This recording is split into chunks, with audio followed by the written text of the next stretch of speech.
2 días para que acabe el 2025 y lo vamos a hacer con unos precios de la compra disparados. El menú de Nochevieja será el más caro de la historia, es cerca de un 60% más caro que hace una década.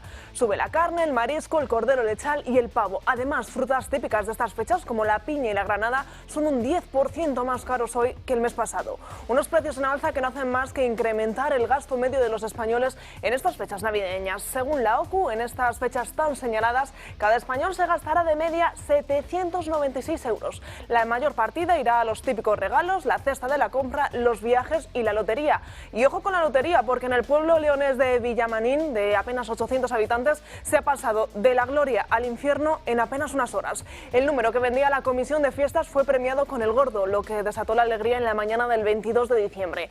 Se había vendido entre los vecinos en forma de papeletas y cada uno había sido agraciado con 80.000 euros. Pero la alegría duró pocas horas porque 50 papeletas no estaban asignadas a ningún décimo. Lío que ha hecho sacar lo mejor y lo peor de un pueblo que ahora mismo está completamente dividido. Un municipio que ahora delibera entre renunciar a 5.000 euros por papeleta premiada y así cobrar todos los vecinos o ir directamente a los juzgados. La propia comisión de festejos, 15 jóvenes de entre 18 y 25 años, han anunciado que pondrán a disposición del pueblo los décimos que ellos llevaban por un importe de 2 millones de euros con los que intentar saldar el garrafal error. Un pueblo ahora dividido que ve como lo que hasta aquel 22 de diciembre eran sus amigos, le retiran la mirada por una lotería que en Villamarín está muy lejos de cumplir el dicho del mayor premio es compartirlo.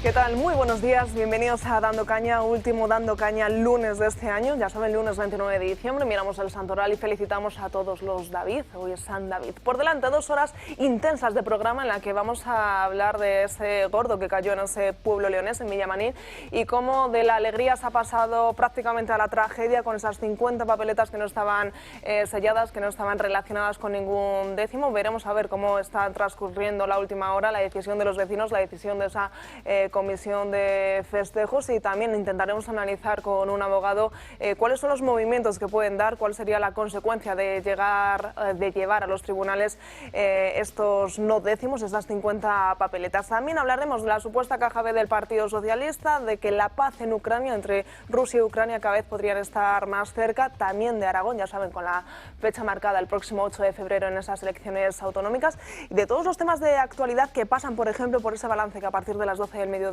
va a realizar Alberto Núñez Feijóo del Partido Popular, cómo se ha desarrollado estos últimos 365 días en lo que a la política se refiere. Pero antes, como siempre, vamos a comenzar presentando a la mesa que me acompaña, hoy de momento corta, pero muy bien avenida. Empezamos con Josep María Francás, tras unas cortas pero intensas vacaciones del viernes. ¿Cómo estás? Bienvenido. Cortas, cortísimas, vamos. Pero bueno, pero has juntado ahí que si la Navidad, sí, que si Nochebuena, que si el fin de semana. Me ha gustado, lo voy a repetir eso. Me ha gustado.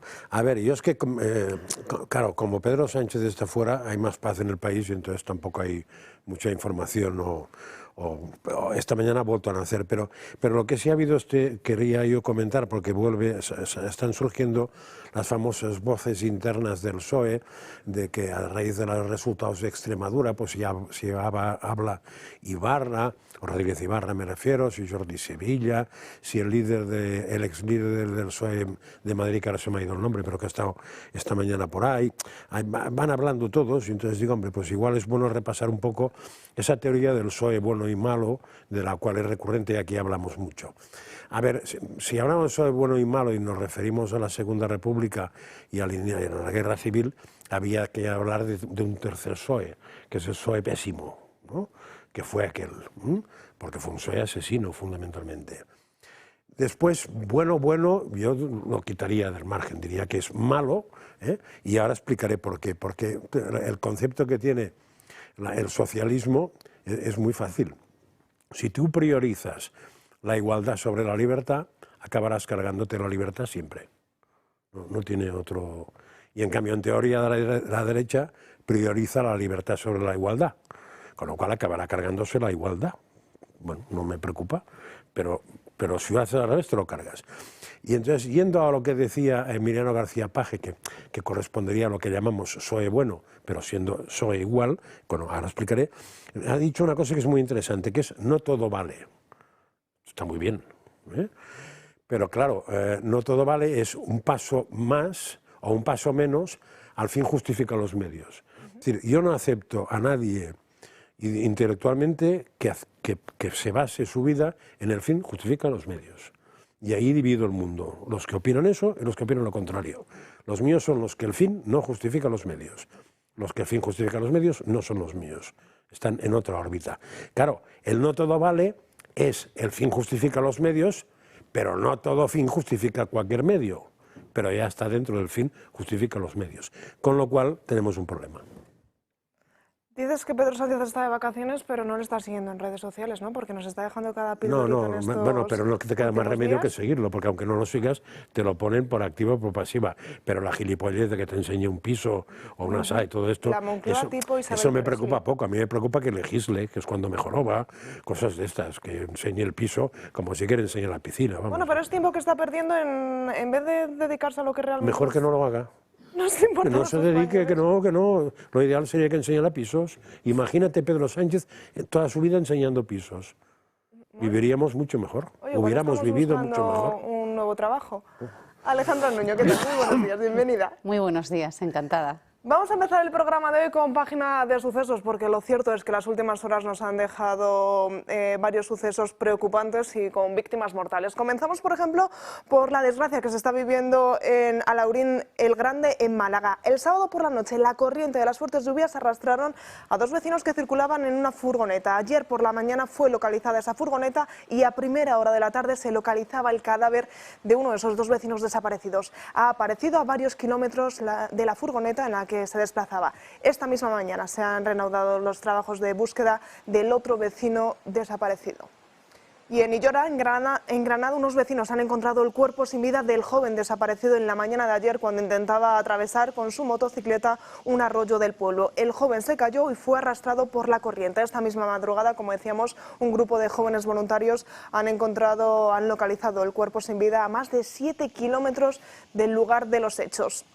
Y otros sucesos más, aunque ya lejos de nuestras fronteras, el vivido este fin de semana en Indonesia, cuando un barco turístico se hundía por una avería en el motor cerca de la isla de Padar. En la embarcación viajaban 11 personas, entre ellas una familia española. 7 personas pudieron ser rescatadas, pero los 4 restantes, un padre y 3 hijos españoles, quedaron desaparecidos. Esta misma mañana se ha encontrado el cadáver de una de las hijas.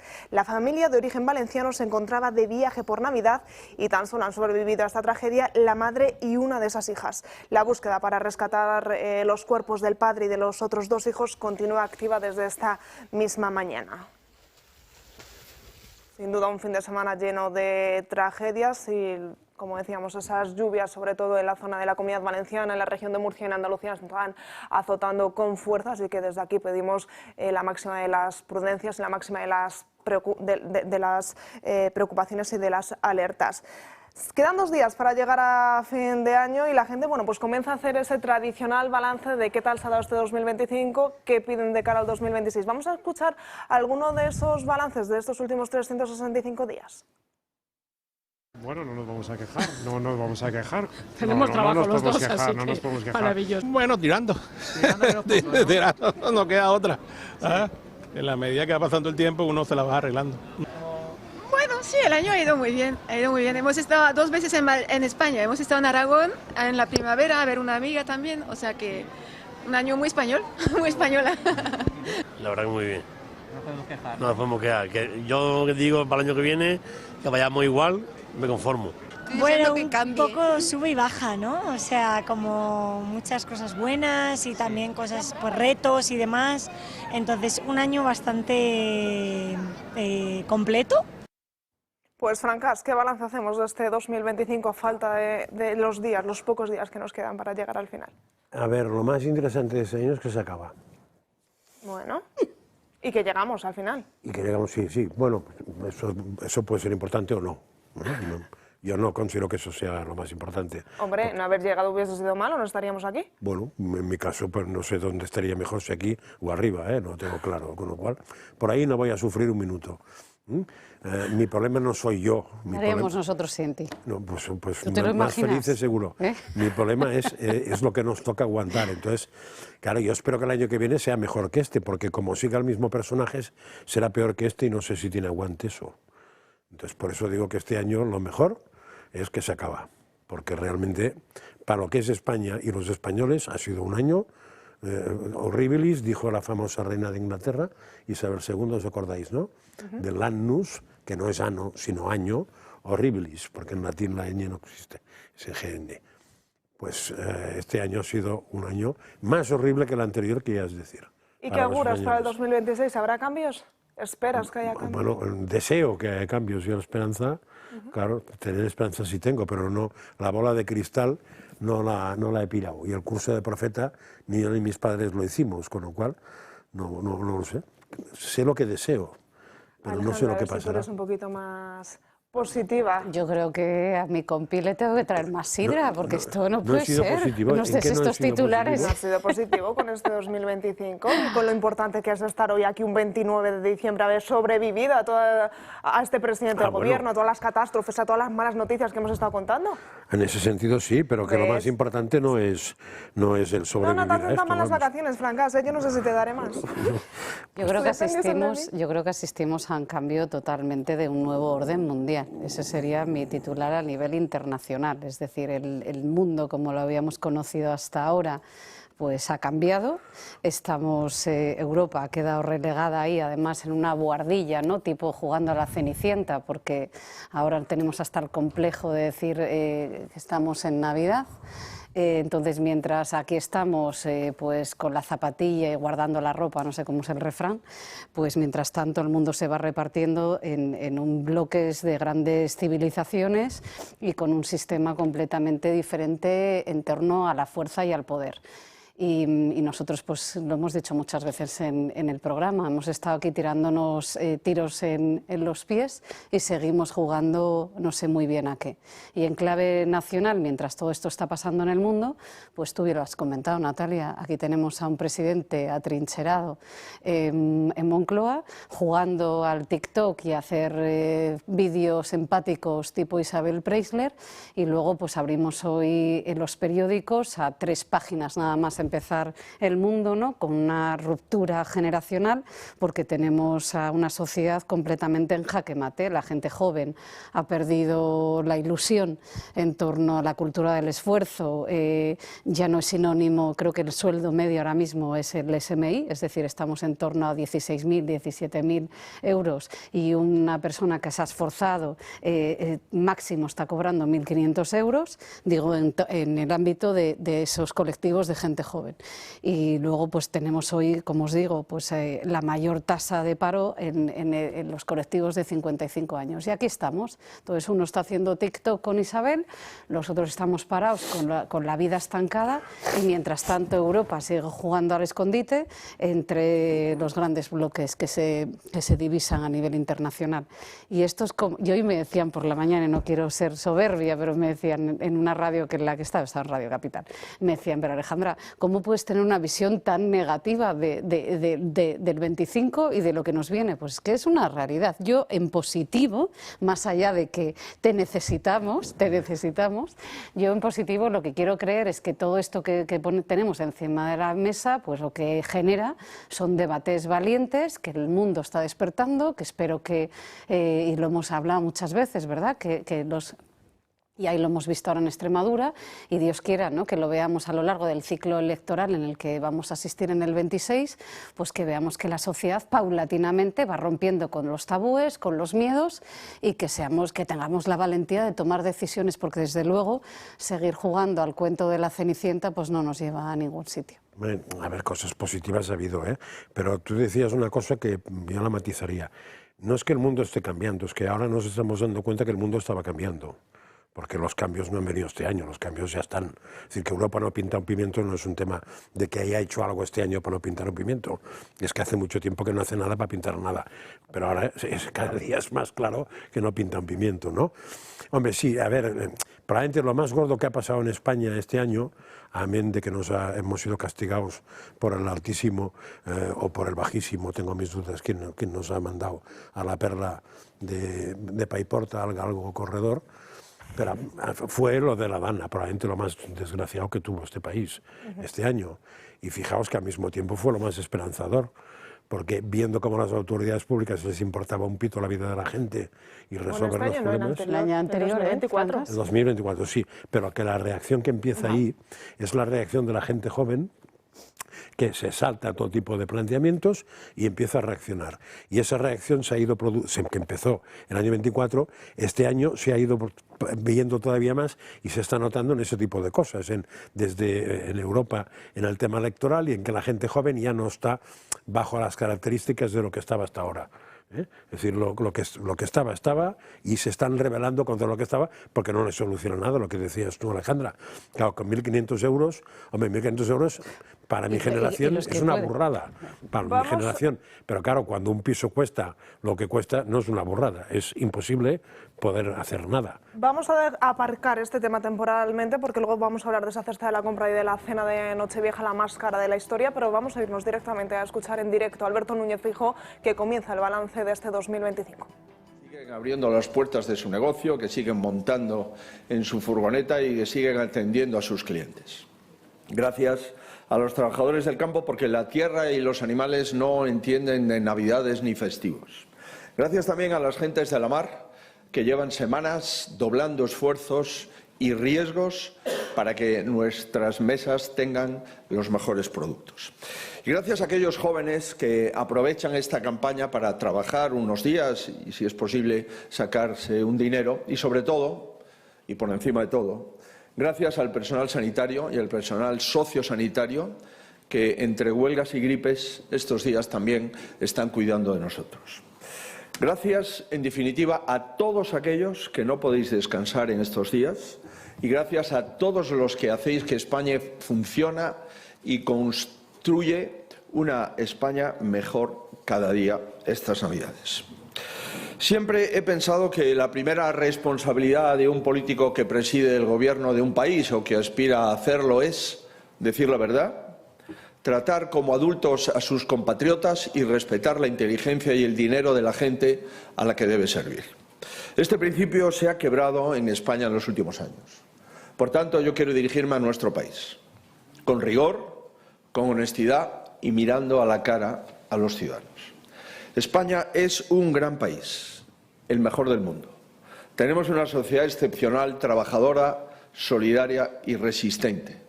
Tenemos a españoles que triunfan en el mundo y que son ejemplo en todas las disciplinas. Empresarios, deportistas, diseñadores, artistas, médicos, cocineros, músicos. Y tenemos a millones de españoles que son ejemplo de honradez, de trabajo duro y de cumplir con sus obligaciones. España está llena de héroes cotidianos que construyen el país que somos. Y lo normal es preguntarse si todos esos españoles tienen un gobierno a su altura y recibe de la política lo que realmente merece. Y la respuesta, lamentablemente, es no. 2025 ha sido un mal año para España. 2025 ha sido un año pésimo para este gobierno. 2025 ha sido el peor año del peor gobierno en la historia democrática de nuestro país. Durante estos meses hemos asistido a un desbordamiento político y moral que deteriora la confianza, que erosiona la convivencia y que degrada la política.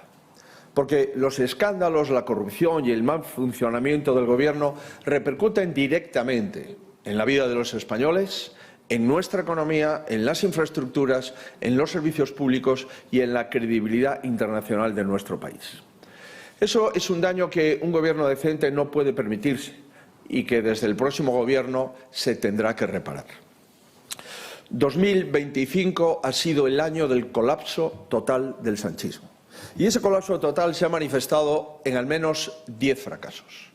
Me gustaría compartir con ustedes estos 10 fracasos del colapso integral del sanchismo en el año 25. El primero es el fracaso parlamentario. Una democracia parlamentaria se basa en la confianza de las Cortes. Lograr una investidura no faculta para gobernar de cualquier modo durante 4 años. La confianza ha de renovarse. Ha de renovarse con las leyes, con los debates del Estado de la Nación y con los presupuestos anuales. Este año se ha certificado que Sánchez ha perdido los apoyos para seguir, dicho por los mismos socios que le invistieron. Y parece que este puede ser el primer gobierno de nuestra historia incapaz de aprobar un solo presupuesto en toda la legislatura.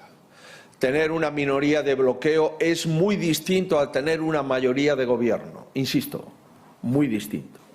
Solo este primer fracaso, el fracaso de la mayoría parlamentaria, sería un motivo suficiente para convocar unas elecciones generales. Y con este gobierno solo es el inicio. El segundo fracaso es el de la vivienda. 3 datos y un insulto a los ciudadanos. Los datos. Desde que este gobierno llegó al poder, en primer lugar, la vivienda ha pasado de no estar entre los 15 primeros problemas de nuestro país a ser el primero. Segundo, el déficit de vivienda nueva alcanza las 700.000 según el Banco de España. Y tercero, el precio de la vivienda ha crecido más de un 50%, el doble que el salario de los jóvenes.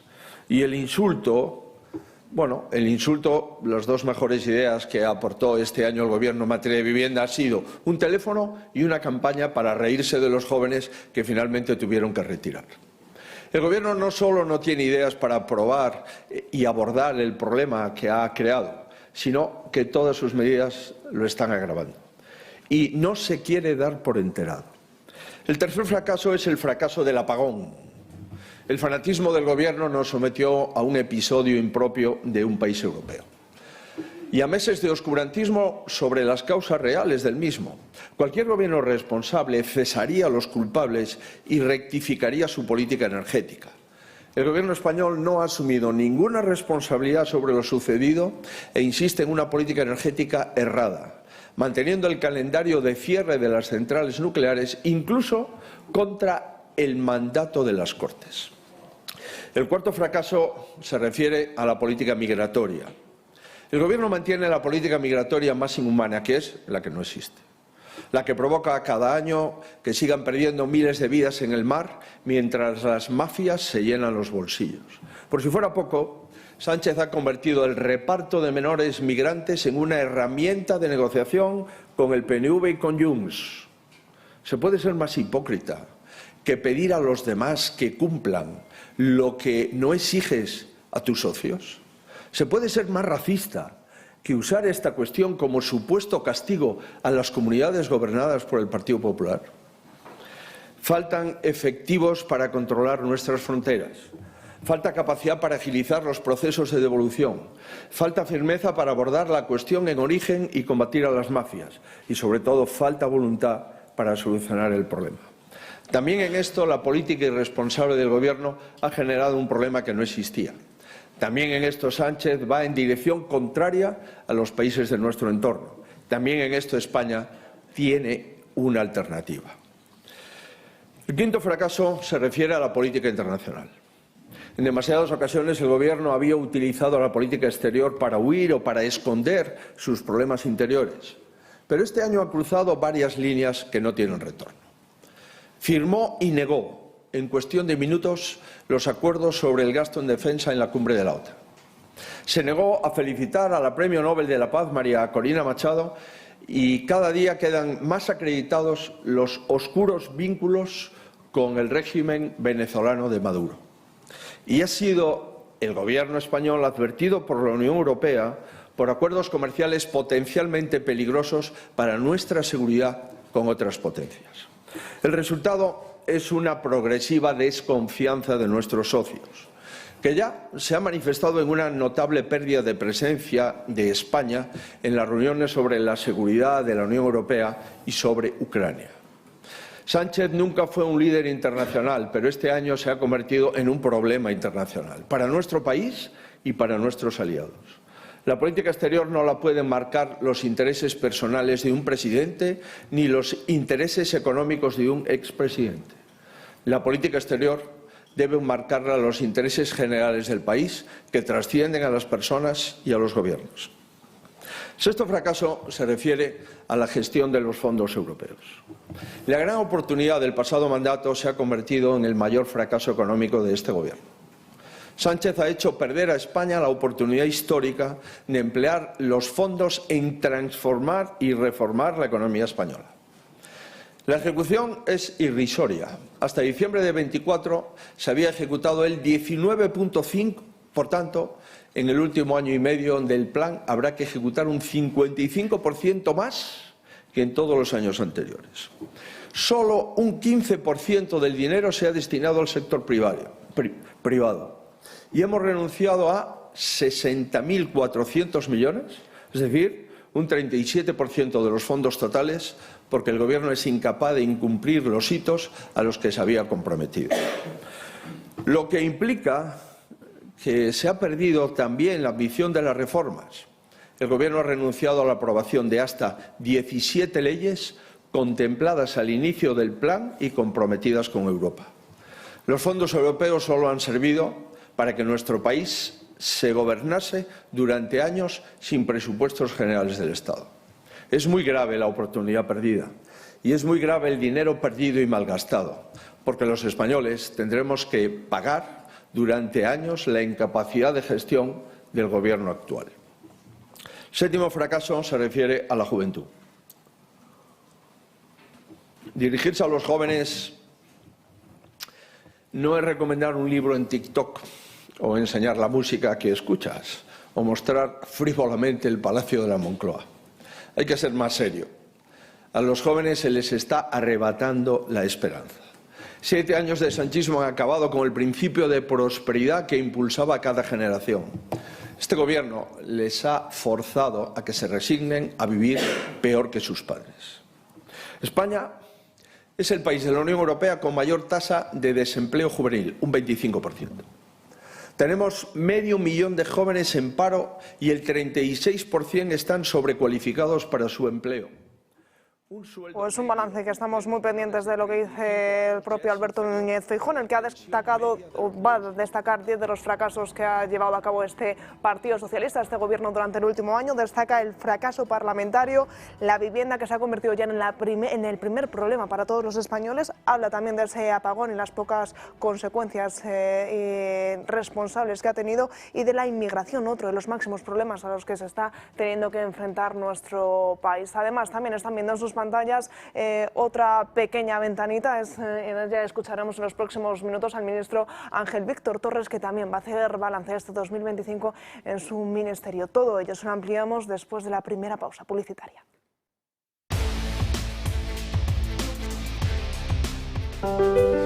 Controlar los niveles de azúcar es fundamental para tener una buena salud. Lo sabes bien si eres diabético, de tipo 2 o prediabético, o tienes que controlar tu nivel de glucosa en sangre varias veces al día por distintas razones médicas. Hasta ahora esta prueba se hacía con los glucómetros tradicionales, analizando una muestra de sangre extraída tras un pinchazo en el dedo y midiendo el nivel de glucosa con una tira reactiva. Un proceso sin duda doloroso y molesto. Afortunadamente ya es posible conocer estos niveles de una manera más cómoda e intolerable, gracias al innovador glucómetro sin pinchazo de Protege tu Vida, sin aguja, sin necesidad de realizar las molestas extracciones de sangre.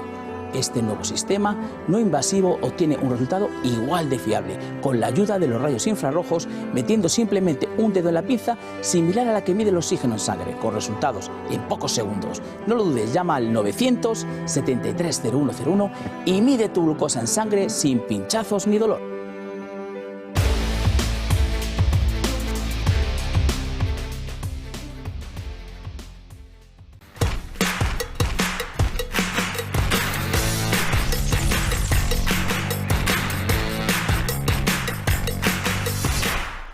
Dentro de unos años vamos a ser el país más longevo del mundo. ¿Cómo es posible que a partir de los 70 años no tengamos que renovarnos el DNI?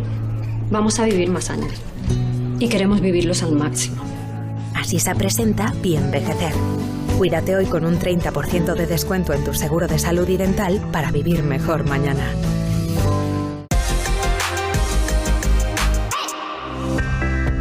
¿Cansado de la reforma eterna. Hoy en Recomendaciones del Toro Televisión les presentamos Supraglass, la solución 360. Pérgolas, ventanas, suelos y cerramientos de cristal. Calidad y diseño integral. Transforma tu hogar sin complicaciones. Supraglass, tu espacio soñado sin límites. Es una recomendación del Toro Televisión.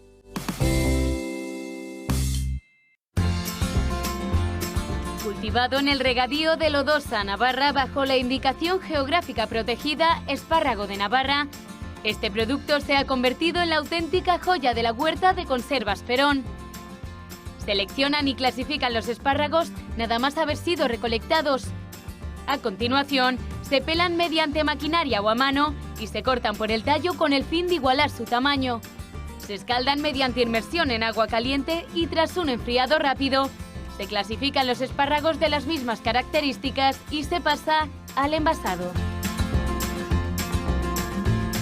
Gracias a su blancura, su textura suave y su delicioso sabor, el espárrago de Conservas Perón se ha convertido en uno de los productos más valorados de toda la geografía nacional.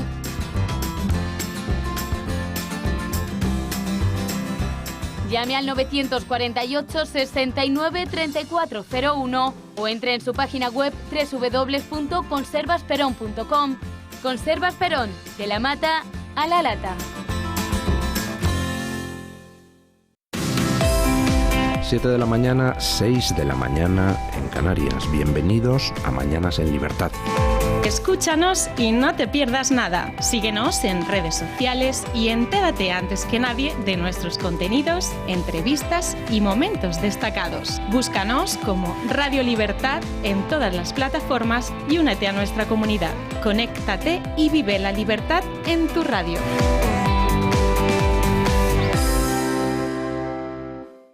Desde 1958, la marisquería Rafa en Madrid se ha caracterizado por la primera calidad de sus productos, entre los que puede encontrar guisos, carnes de primera calidad, pescados y los mejores mariscos de nuestras costas. Todo elaborado a base de recetas tradicionales. Podrá disfrutar de sus deliciosos platos en la barra, en su preciosa terraza o en alguno de sus salones privados. Le esperamos en Rafa, calle Narváez 68. No se pierda los sabores de la buena cocina.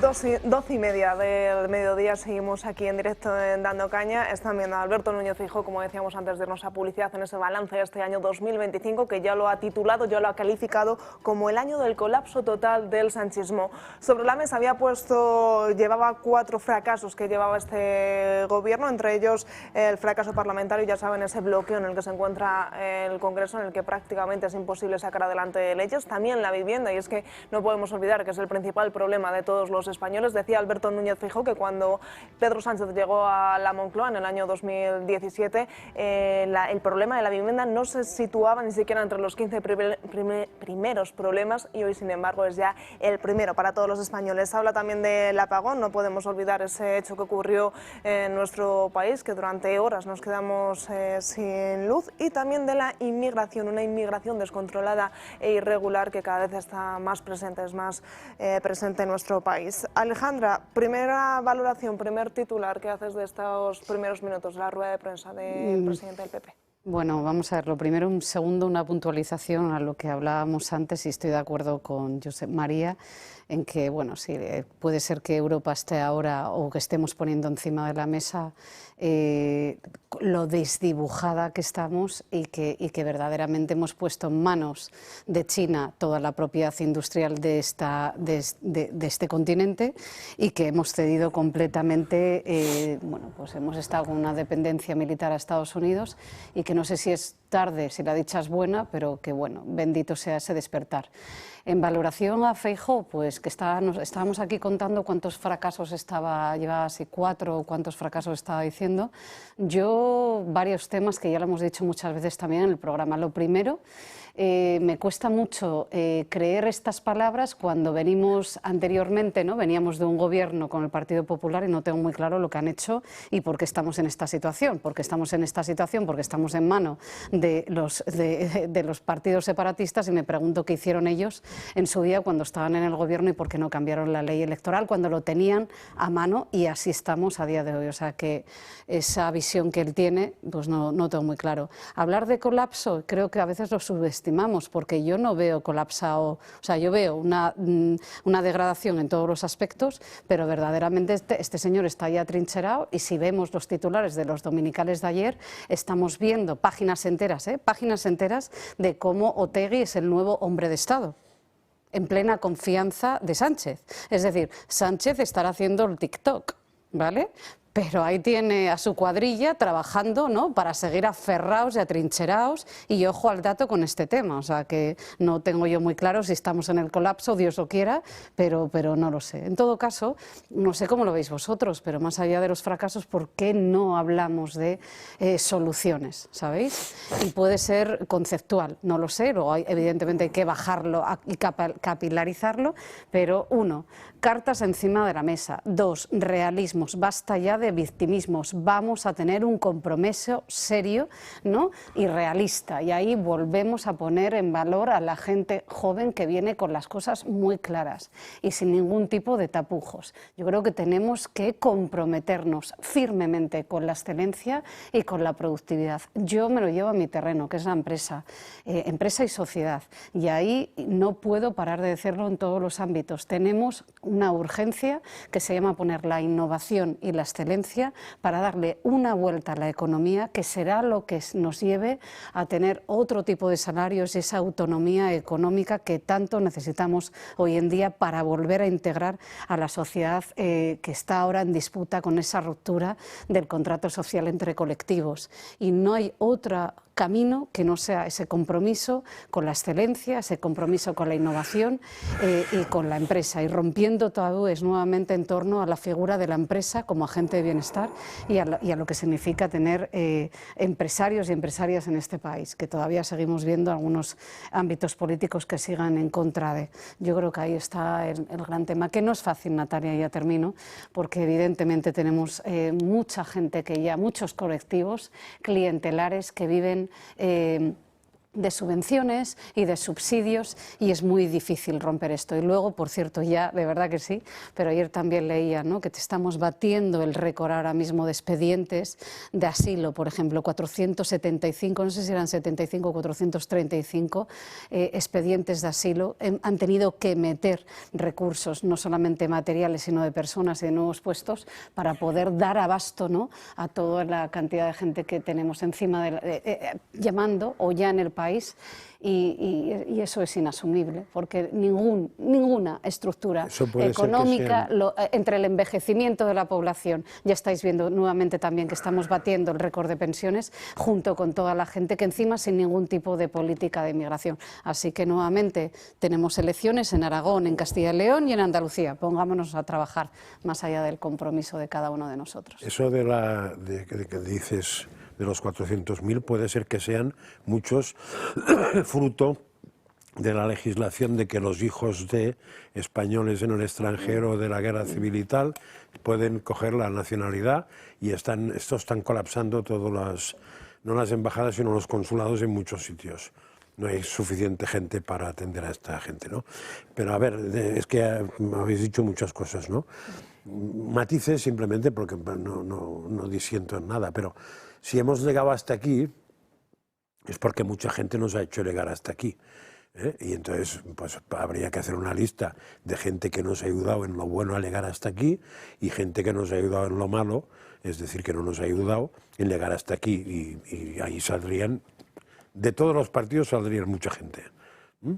Porque tú dices, ¿y por qué tienen tanta fuerza los periféricos y por qué no se ha cambiado la ley electoral? Porque no le ha interesado ni al PP ni al PSOE, ¿eh? Con lo cual, culpables de que estemos así son el PP y el PSOE. ¿Quién? Todos. Porque cualquiera lo habría podido cambiar. Cualquiera de los que han mandado lo podría haber cambiado. No ha cambiado ninguno. ¿Por qué? Porque no les interesa. Es más fácil pagar a 3 que negociar con 250 o con 120, por poner un ejemplo tonto, ¿no? Otra cosa que me dices que hay que buscar soluciones, y claro, o sea, porque sin soluciones no vamos a ningún sitio. Ahora, ¿es posible encontrar una solución que se acepte a nivel de toda la gente? Yo no me lo creo casi, o sea, y ahora seré un poco más depresivo que antes, sí, aunque no parezca, soy optimista, pero en la historia siempre que ha pasado cosas de estas, que por cierto, seguramente no es tan malo como nos lo imaginamos, pero sí es mucho peor, que mucha gente lo vende, pero siempre que ha pasado cosas de esas, se resolvían con dos sistemas que tenía la propia especie humana para corregirse, que son las guerras y las enfermedades. Entonces ocurría una guerra en Europa, había limpieza y entonces había que volver a levantar Berlín porque no quedaba una puñetera casa, ¿no? Ahora no pasa eso, con lo cual, diríamos, se va acumulando genes malos, uno encima del otro, uno encima del otro, uno encima del otro, uno encima del otro, y llega un momento que va a petar. Porque hay consanguinidad, o sea, es como las familias reales europeas, ¿no? Que a base de casarse padres, hermanos con hermanos, hermanos con primos, llega un momento que son familias con problemas de sanidad a punta pala. Simplemente porque no hay entrada, no hay aporte genético fresco de fuera, sino que se va estropeando todo. Pues en una sociedad pasa absolutamente igual.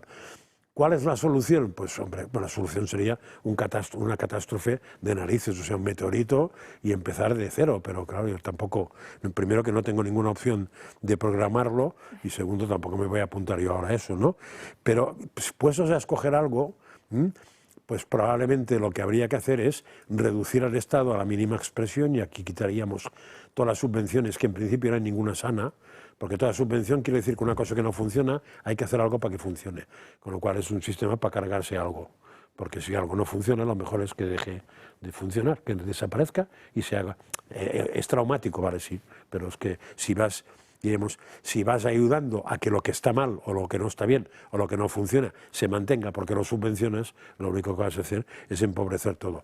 Digo, sería aplicar el principio de subsidiariedad. Es decir, lo que puede hacer la familia no lo hace el Estado, lo que puede hacer la propiedad privada no lo hace el Estado, lo que puede hacer la sociedad civil no lo hace el Estado.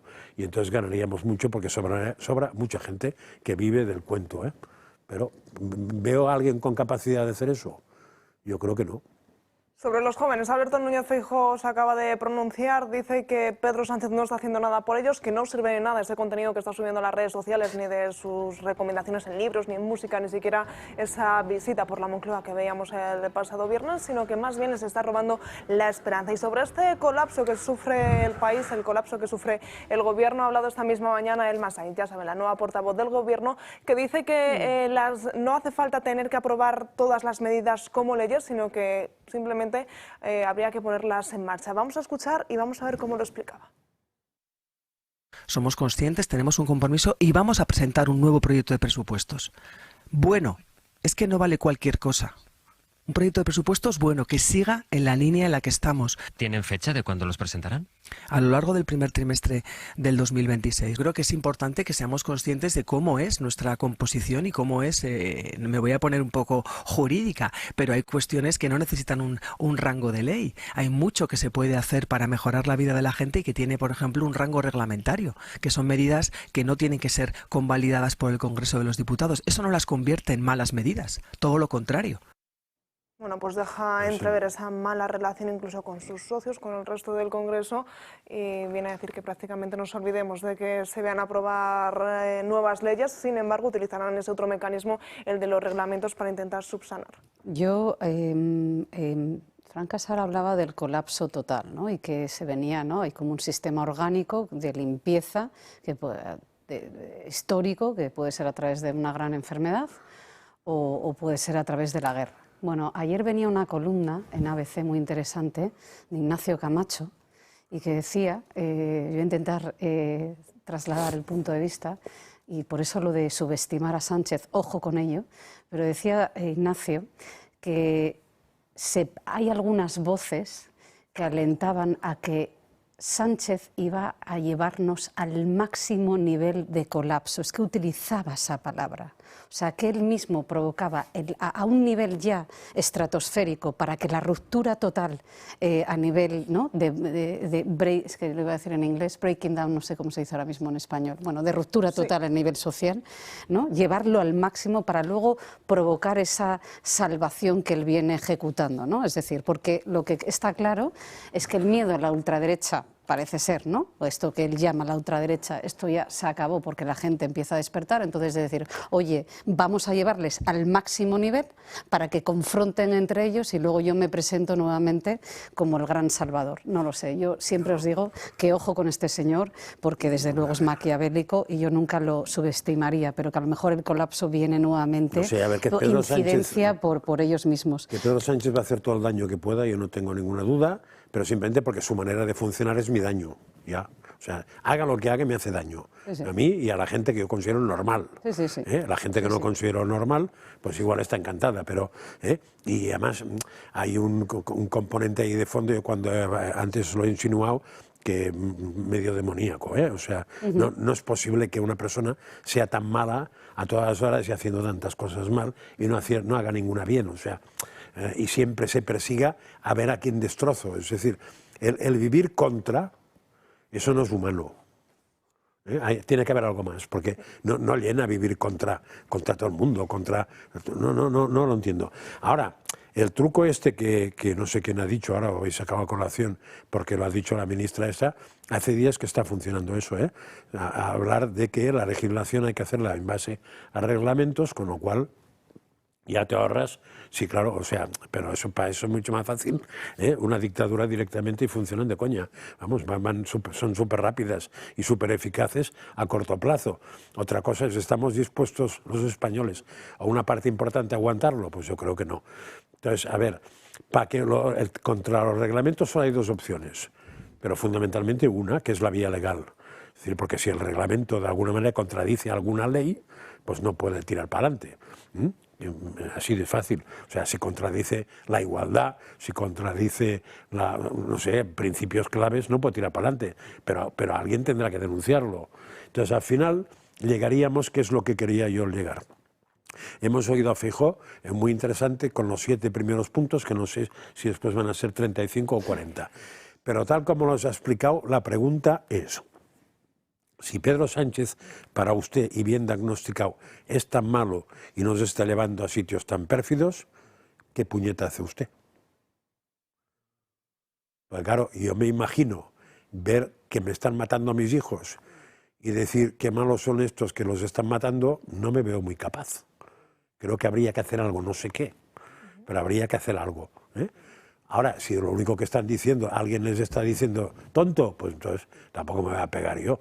Pero si les están matando, igual tengo que hacer algo más, no sé. Sí, igual es el momento de que el Partido Popular deje tanto las palabras y pase a como mínimo una moción de censura, vamos, o como mínimo un plante claro, es decir, no sé, algo, porque si... Y ahora, bueno, ahora hay una trampa dentro de nada, que es la trampa del decreto ley este último, del decretazo de las pensiones y toda la historia. Y aquí van a picar como han picado casi siempre. Pues claro, cualquiera se atreve a votar que no a la subida de pensiones, pero estás votando que sí a la inquiocupación otra vez. Y vete a saber cuántas medidas trampa hay allí. Entonces la única manera de eso es plantarse. Es decir, pues usted me propone todo eso, no quiero saber nada, y yo propongo este punto suelto, este punto suelto, este punto suelto, y vote usted. O sea, usted no me va a hacer quedar mal con votar esto que no, usted quedará mal con votar eso que no. Pero claro, si lo único que haces es quejarte y decirme me van al huerto, tendré que votar a la fuerza, porque las pensiones, porque son 10 millones, porque no sé qué y tal, macho, pues que para esto dedicaos a la cría de gambas. Yo es que creo que estamos en un momento social donde es extremadamente sexy ser coherente. Y la coherencia es muy incómoda. Claro, es que es muy incómoda, porque eso significa tomar decisiones y decir, mira, yo aquí no voy a comulgar, yo no voy a entrar en esto, yo me voy a ir de este lobby, yo no voy a hacer esto otro, yo no voy a claudicar y a lo mejor incluso, perdona, es que tengo hasta que perder amigos y tal. Y en estos momentos, todas las excusas que estemos asumiendo es la pérdida de tiempo. O sea, ese es el tema. Y no tenemos más tiempo para seguir con excusas. O sea, la vida se nos va en esto. Y no creo en una sociedad victimista. Tenemos que poner encima de la mesa y alentar en los unos con los otros en esa cohesión y dejarnos de infantilismos y de victimismos. Y insisto, es un tiempo de solvencia y de coherencia. Y no hay nada más disruptivo y eso sí que me llena de esperanza y espero que cada vez más, que entre todos hagamos por empujar esa nueva filosofía. Y creo que ahí tenemos mucho que hacer. La verdad te lo digo. Para mí la única esperanza es la que habéis nombrado, que es la gente joven, vuelvo a decirlo, porque yo me creí que esta gente estaba idiotizada. No, para nada. O que incluso siendo más optimista, más que idiotizada, es que pasaban lo que se ha dado en llamar el pasotismo, de decir que es muy fácil llegar a él, Los políticos no se van al huerto, que le zurcen y yo voy por mi cuenta y ya está. Pero no están así. O sea, alguien les ha dicho que ellos pueden cambiar eso. No sé quién ha sido. Puede ser que haya sido algún partido político en concreto. Yo pienso que ha sido uno. Pero alguien ha sido. Pero les está llegando la voz no de que pueden cambiar eso, sino de que deben cambiar eso. De que no se deben conformar con eso que hay, porque pueden y deben cambiar eso. Y eso se va notando en el espectro electoral. Es decir, que votan cosas que consideraríamos insólitas, porque claro, no están votando lo que la prensa de izquierdas o la política de izquierdas les achaca que votan. Es decir, no están votando la extrema derecha. Están votando tener trabajo, están votando tener posibilidad de comprar un piso, están votando que la gente sea tratada normal, están votando poder salir por la calle sin tener problemas por la noche, ni durante el día, ni durante la tarde. Están votando que su hermana se la trate igual que a él cuando va por la calle y no tenga que tener, no tenga que ir detrás el hermano de ver si la hermana se acerca a alguien con malas intenciones. Todo eso es lo que están votando. No están votando otra cosa. Y claro, pues eso es lo que quieren y lo van a acabar consiguiendo. Vamos a escuchar a otro de los protagonistas del día de hoy, como es esa entrevista que Emiliano García Paje ha concedido a La Razón, en la que ha dejado varios titulares. Por ejemplo, ha reconocido esa crisis de credibilidad que el Partido Socialista está atravesando. No se atreve a decir si fueron o no limpias esas primarias del Partido Socialista de 2017, que acabaría como principal candidato a Pedro Sánchez. Y ojo, porque sobre Milagros Tolón tampoco termina de entender muy bien por qué la han elegido a ella como ministra. De manera que ni siquiera están planteándose cómo salir de esta situación. No se están planteando el duro presente que nos retrata en los medios de comunicación todos los días al Partido Socialista, ¿no? Creo que las dos cosas van de la mano. Al PSOE no le va a ir bien si le va mal al país y probablemente el país se resentiría de un Partido Socialista en bancarrota, ¿no? Bueno, creo que ahora mismo estamos atravesando una clarísima crisis de credibilidad. La corrupción mina la credibilidad. Cuando se está en un gobierno, se está para lo bueno y para lo malo. Y yo creo que este tipo de mensajes se le pueden decir al presidente del gobierno, de un ministro, se lo puede decir en persona. Pero no está bien utilizar el escaparate. Pues tras escuchar a Emiliano García Paje podríamos decir que es un tanto como el Partido Popular que azota mucho verbalmente al propio Pedro Sánchez, pero luego a la hora de actuar, bueno, pues se queda en saco roto todas esas amenazas, entre comillas. Sí, a ver, aquí también hay dos interpretaciones, o sea, o que este hombre se queda a medias o que este hombre hace lo que tiene que hacer para no acabar desapareciendo y sin capacidad de influencia. Eso pasa siempre, o sea, hay que saber medir, cuando estás en una organización que la tienes todo en contra, hay que saber medir hasta dónde puedes llegar y hasta dónde no puedes llegar si quieres seguir llegando.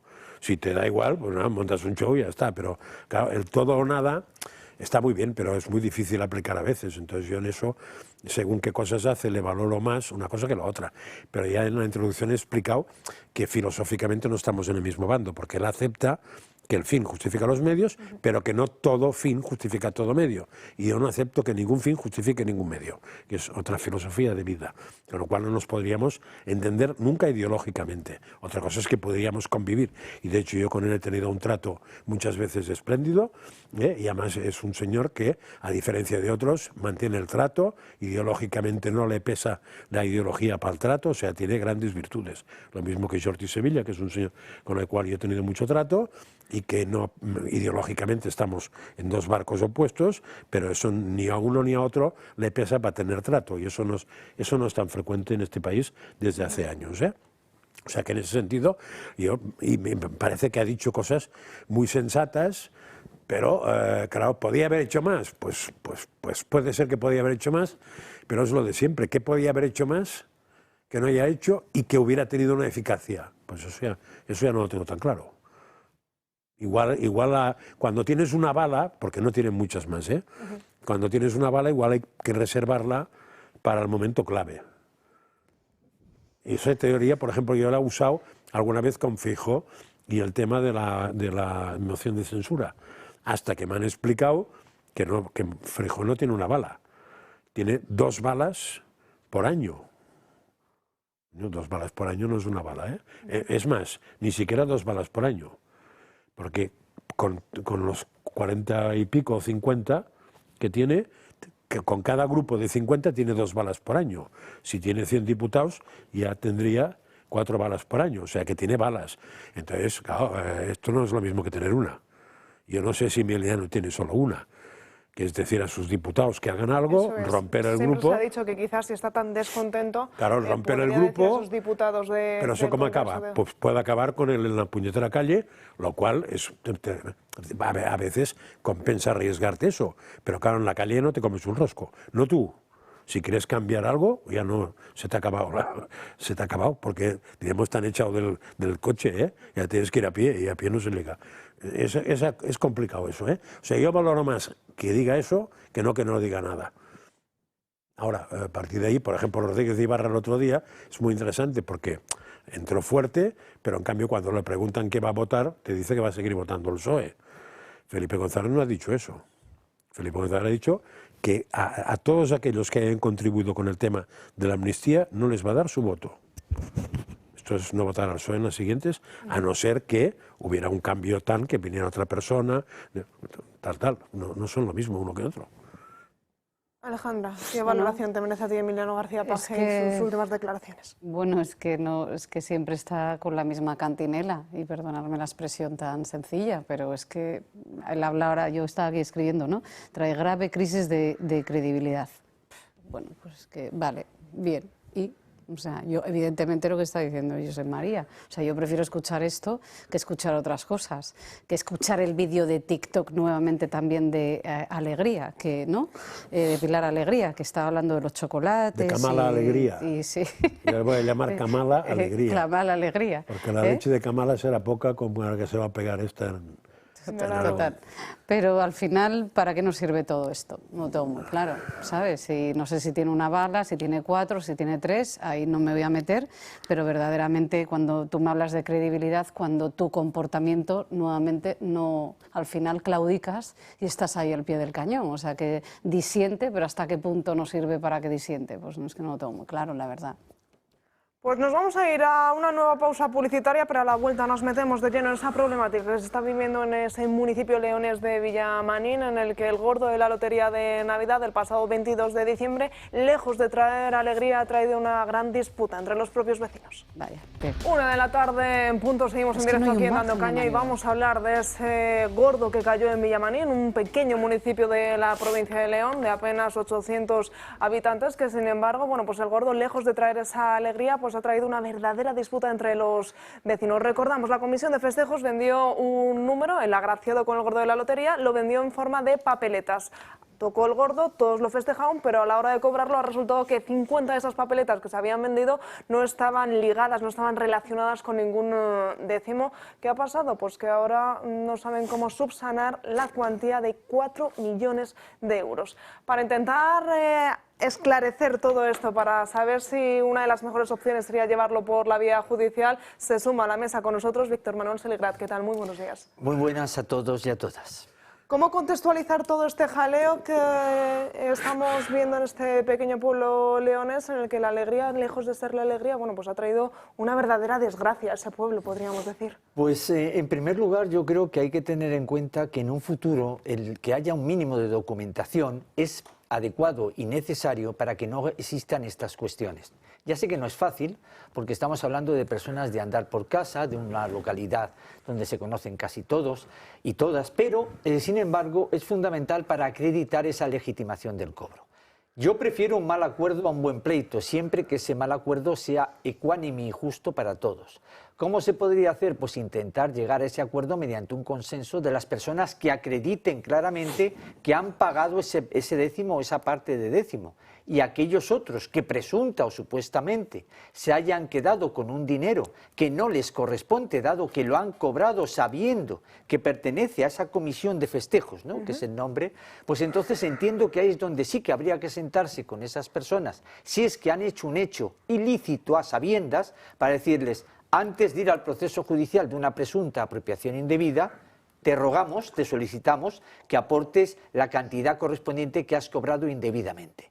Por lo tanto, resumiendo, es importante que haya, es un tema complicado, depende de que haya una buena voluntad y de que haya buena fe y que se acredite documentalmente la legitimación de esos pagos de los miembros que han llevado a cabo ese pago, valga la redundancia, del décimo pertenecientes a la comisión de festejos. Y además, si hay cualquier cuestión de alguien que presuntamente consideran que se ha quedado con un décimo indebidamente, es decir, porque puede ver que alguien haya pagado para sí mismo ese décimo, es decir, que no lo haya hecho como parte de la comisión de festejo, sino que Pepito o Pepita hayan pagado para ellos personalmente un décimo. Eso tendrán que acreditarlo a fin de que en este caso se pruebe que la carga de la prueba tiene que estar en aquellos y aquellas que acrediten que han pagado ese décimo y que les corresponde el cobro. La carga de la prueba es la base fundamental.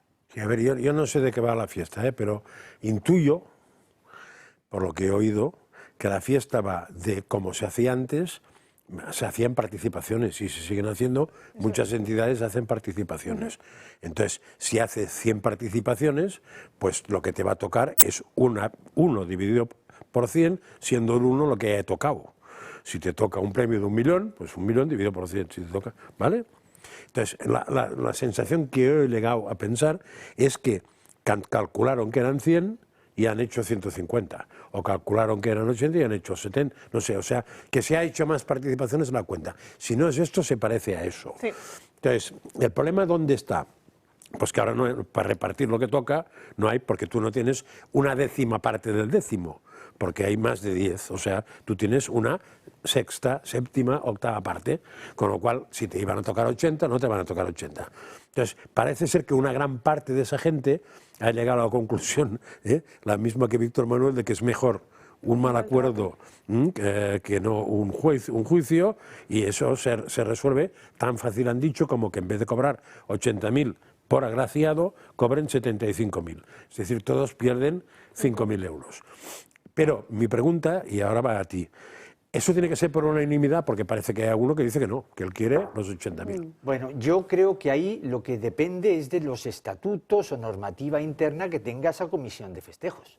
Tendrán algún tipo de documento o acuerdo que acredite si hay unanimidad o no hay unanimidad. Yo creo que en este caso debería de llegarse a ese acuerdo, puesto que no es como una comunidad de propietarios cuando hay elementos que afectan a la fachada. Que ahí es unanimidad. Yo entiendo que no necesariamente sería la unanimidad, salvo que yo no conozco la normativa ni estatutos, si es que los hay, de esta comisión de festejos, si es que los hay. Pero si hay alguien que no está de acuerdo, tendrá que argumentar el porqué. Es decir, el argumento que ha dicho José María es un argumento que es un error, no es un dolo, no hay una intencionalidad de engañar. Si hay un error y hay buena fe, los errores son subsanables. En este caso, creo que esa unanimidad depende de la buena fe más que de otra cuestión. Si hay unos estatutos, y ya termino. No, pero estatuto, pero sí da igual. O normativa. Porque el estatuto no sería el de la asociación. El estatuto sería del señor que participa en una lotería. O sea, el estatuto del señor que ha pagado una lotería. Mira, en teoría podía ser tan fácil como, aquí estamos los cuatro, ¿no? Y nos hemos partido una cosa, y yo la he partido mal y he puesto entre 3, por lo que sea, ¿no? Y entonces decimos, pues lo resolvemos, y uno de los 4 dice no. Entonces, claro, el de los 4 que dice no tendrá que denunciar a alguien. Bueno, pero eso será... Espera, si me denuncia a mí, y yo diré, hombre, pues yo me retiro del acuerdo, porque claro, si ahora yo reparto todo el dinero y me quedo por tanto sin dinero, y este que me mete en un juicio acabo teniendo que pagar yo lo que no, ¿de dónde lo saco? De mi bolsillo, por aquí, con lo cual aquí no se mueve un duro, hasta que se arregle el juicio del tío que va a juicio, no se mueve un duro, y está jorobando a todos. Yo creo que van por ahí los tiros, ¿eh? Yo creo, Francas, que si van Pero por no ahí soy los abogado. tiros, eso no es cuestión solo de abogacía, es una cuestión de intento de querer un acuerdo. Es decir, hay abogados que pretenden ir a los juicios. Yo soy de los abogados y creo que con toda sinceridad y con toda, aunque no te guste a veces la palabra humildad, No, soy me gusta un hombre alguna vez, sí. que llevo, es una de las facetas que creo que soy procesalista al respecto y por eso prefiero siempre ese acuerdo. Pero si alguien lo que está argumentando, que tiene sentido lo que dice José María Francas, lo quiere hacer, yo creo, en mi opinión, que se está equivocando. Se está equivocando no porque no ejerza la vía judicial, que está en su derecho, sino porque entiendo que una cosa, el ejemplo que has puesto, es un error. Yo puedo cometer un error. Si no hay malicia y yo digo, no, yo quiero mi parte, evidentemente... ¿Y cómo se demuestra que no hay malicia? Pues precisamente... Tendrías que demostrar que hay malicia, más bien al la revés. carga de la prueba está en demostrar que hay malicia, Claro. y en demostrar que yo tengo esa acreditación para decir, no hay acuerdo, yo quiero esto porque esto lo he pagado yo. Otra cosa es que esa persona diga, ese décimo lo he pagado yo con mi bolsillo, no pertenece a la comisión de festejos. Eso tendrá que demostrarlo, la carga de la prueba. Por lo tanto, ese es el único matiz, y aquellos otros que han cobrado o supuestamente quieren cobrar algo diciendo que es mío, que lo he pagado yo ese décimo, y luego se demuestra que lo ha aportado a una cuenta o ha pagado un dinero que pertenecía a la comisión de festejos. Por lo tanto, aunque sea repetitivo, tienen que demostrarse que es el legítimo derecho y evitar ese pleito, porque si vamos a los pleitos a la estudia, ¿qué puede hacer una comisión cuando alguien, y ya termino, Natalia, cuando alguien ocurre lo que ese ejemplo que muy inteligentemente ha puesto José María? Bueno, pues si alguien está en esa responsabilidad de administrar ese dinero y alguien pretende hacerlo de esa manera, lo que hace es que a los fines de que aquel que vaya a reclamar antes judicialmente, entiendo que debería de antes de realizar alguna comunicación extrajudicial para requerir de una manera conciliadora tal cuestión. Si yo veo que hay un riesgo en algún administrador de esta comisión que me puedan alegar que he sido muy alegre en haber repartido un dinero cuando hay un proceso en marcha, lo que puedes hacer es comunicar y consignarlo judicialmente, a tales efectos de que quede claro que está ahí, o bien notarialmente, a los fines de que se sepa que está ahí controlado hasta el término correspondiente del proceso judicial. ¿Con el hecho de que denuncie una sola persona, el resto del cobro se paralizaría o no tiene por qué? Depende de lo que el juez designara. Es decir, cuando una persona presenta un proceso judicial, puede solicitar en lo que se llama en terminología técnica, otro sí digo, que se suspenda como medida cautelar la entrega de las cantidades. Por lo tanto... ¿Y eso de qué tiempo hablaríamos? Uy, en el tiempo, en el derecho... Porque eso no es inmediato, eso no es como cuando vas al Constitucional y te admiten o no, y si admiten paralizan y si no admiten no paralizan. Pero no es lo mismo un Constitucional que lo que es un juzgado de primera instancia de instrucción de una localidad que puede eternizarse mucho más el procedimiento. Con lo cual... No se puede saber. Lo que sí es cierto es que quien inste tal cuestión y los que sean denunciados, porque tendrá que haber un denunciado, tendrá que haber alguna investigación, unas diligencias. La Junta. Bueno, sí, pero perdóname, la Junta, pero habrá que decir qué personas son los que han cometido ese. Una cosa es un proceso civil y otra es el penal. Si yo he cometido un error, no hay un hecho delictivo, no hay un dolo, hay un error. Se tiene que demostrar si se va por la vía de la denuncia. Ojo, que también se puede denunciar y hay que demostrar que esa denuncia no va de mala fe. O sea, en el derecho, cuando se acude a un proceso judicial, y ahora que estamos muy al día de todos estos temas políticos de corrupción, ojo al dato, porque también judicializar todo no es muy indicado. Hay que judicializar lo que es imprescindible, lo que sea necesario para el esclarecimiento de los hechos y con prueba. No se puede ir de una manera temeraria y presuntamente torticera a reclamar algo que no corresponde. No sé si he contestado a la pregunta. Sí, pero que da para mucho, vamos. Esto. Da para mucho si hay, en este caso, no hay intento conciliador o hay alguien que considera que ha sido engañado o estafado.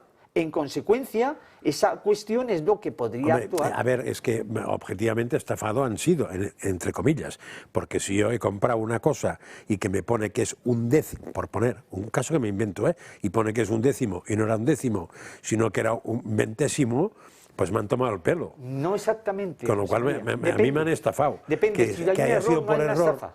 Que haya sido por error o no por error. Eso. No, es que la estafa es el ánimo Entonces sería delictivo. la definición jurídica de estafa, tiene que haber dolo. Claro, Vale, es delictivo. Y la estafa es un delito. Y un error puede haber unos daños ocasionados, pero no es un delito, es un proceso civil. Vale. Hay que demostrar una cosa y otra, claro. Yo puedo cometer un error en la vida. Yo, por ejemplo, por regla general, por eso no soy millonario, defiendo a aquellas personas que cometen errores en la vida. Un delincuente habitual, yo no tengo la vehemencia suficiente para defenderle. Yo me involucro en la defensa. Por lo tanto, hay personas, sí, que defienden y están en su derecho, constitucionalmente, a personas que son habitualmente delincuentes. Yo no, por eso, porque una cosa es cometer un error en la vida y otra cosa es ir a actuar delictivamente constantemente.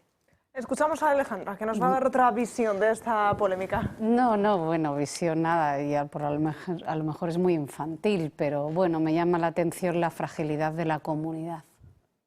Lo digo viendo los toros desde la barrera, que es muy fácil hablar desde aquí, ¿vale? Pero bueno, que creo que eran 4 horas y a las 4 horas, ¿no? Ya había gente que no se hablaba, es que no ha pasado una semana, que ya no se hablaba, que no sé qué, que amistades de toda la vida, en fin. Y eso yo vuelvo a llevármelo al ámbito empresarial. Benditos, ¿qué te decía el otro día? ¿Te acuerdas? Benditos sean los jurídicos y los financieros y la gestión y la solvencia y el rigor, porque cuando en la sociedad hay una falta de ética y de valores y todo es súper líquido y a la primera de cambio ya no te conozco, claro, el papelín, como dicen en mi pueblo, ¿verdad? La prueba, el papelín. Lo que pasa es que era una comisión de festejos con la mejor intención del mundo, con una falta de recursos total, donde vendieron, parece ser, ¿no?, más participaciones de las que parece ser que las que estaban legalmente registradas, pues ahora viene Paco con las rebajas, ¿no? No, claro, y la gente, en vez de pensar que por este error me han quitado 5.000, no piensa que gracias a esta Junta me he ganado 75. Exactamente. Es una pequeña diferencia, pero claro, puedes decir es que me tocaban 80, pues nada. Pero mira, que mucho, y diría ahora, voy a pecar así, vendré de Navidad, de Nochebuena, voy a hacerle una, y además este programa lo ve mi madre, y mira, que se lo ponga a mi padre, pero dirá mi padre, ya estás liando Roma con Santiago, mezclándolo todo. Pues mira, ¿qué queréis que os diga? Que sinceramente, que me parece inaudito, ¿no?, que alguien con la mejor intención del mundo y a la mínima de cambio ya no, se nos acaba todo. Que se nos llena la boca hablando de empatía y que en la sociedad digital la empatía brilla por su ausencia. No podemos olvidar que es una comisión de festejo compuesta por 15 jóvenes de entre 18 y 25 años y que además han vendido, muy mal, el error está, no vamos a defender a nadie, han vendido 50 papeletas por importe de 5 euros que se estarían pringando por 250 euros, que tampoco es una cuantía que podamos decir que es que se querían llevar millones, y que además supuestamente es lo que se vende con esas papeletas repercute directamente en las fiestas del pueblo. Por eso, al hilo de las palabras, Natalia, que estás comentando y que ha dicho Alejandra, y que al mismo tiempo, en complementación con lo que ha dicho Francas, José María, yo creo que la actitud con P y la actitud con C es fundamental en estos temas. Es decir, el ánimo de querer conciliar y siempre, repito, que no haya, al margen del tema económico, ninguna persona que haya intentado engañar a nadie. Pero poderoso caballeros don dinero, ya lo decía Quevedo, y el dinero no tiene, yo creo, que ideología política. Y quema mucho, rompe muchas relaciones el dinero. Probablemente es lo que más rompe, ¿no? Sí, yo creo que sí, que es lo que más suele romper. Más tendríamos que ir a los procesos matrimoniales y las herencias. Y las herencias, en donde vemos cómo se luchan por temas económicos, cuando a veces hay que intentar ceder un poquito de esos derechos para poder llegar a esa conciliación. Sí, lo que pasa es que hoy en día presumimos de empatía, de sociedades empáticas, ¿no?, que estamos 24/7 en el balcón digital, incluidos los de arriba, los de abajo. A eso me refería con voy a mezclar el tocino con la velocidad, que es como dice mi padre, y sintiéndolo mucho puede que lo esté mezclando. Pero tenemos la piel muy fina. El poderoso es don dinero, y es una realidad como un templo. Y siempre hubo y siempre habrá. Mi pregunta es que a día de hoy, pues a la mínima de cambio, saltar todo por los aires. Porque, insisto, no ha pasado una semana, son críos jóvenes con la mejor intención del mundo y, como está diciendo él, pues a lo mejor en vez de 80 son 75 y estamos todos aquí tal. Y a la mínima ya se ha montado el pollo. Y además el pollo, los titulares nuevamente, ¿no? Entonces, a mí eso pues me llama la atención porque creo que tenemos una piel muy fina, una fragilidad extrema y bueno, pues... Alejandra, ¿y no te llama también la atención, que seguro que sí, Natalia y José María, que ahora en estas fechas, feliz Navidad, feliz Año Nuevo y al día siguiente a fastidiar a la persona?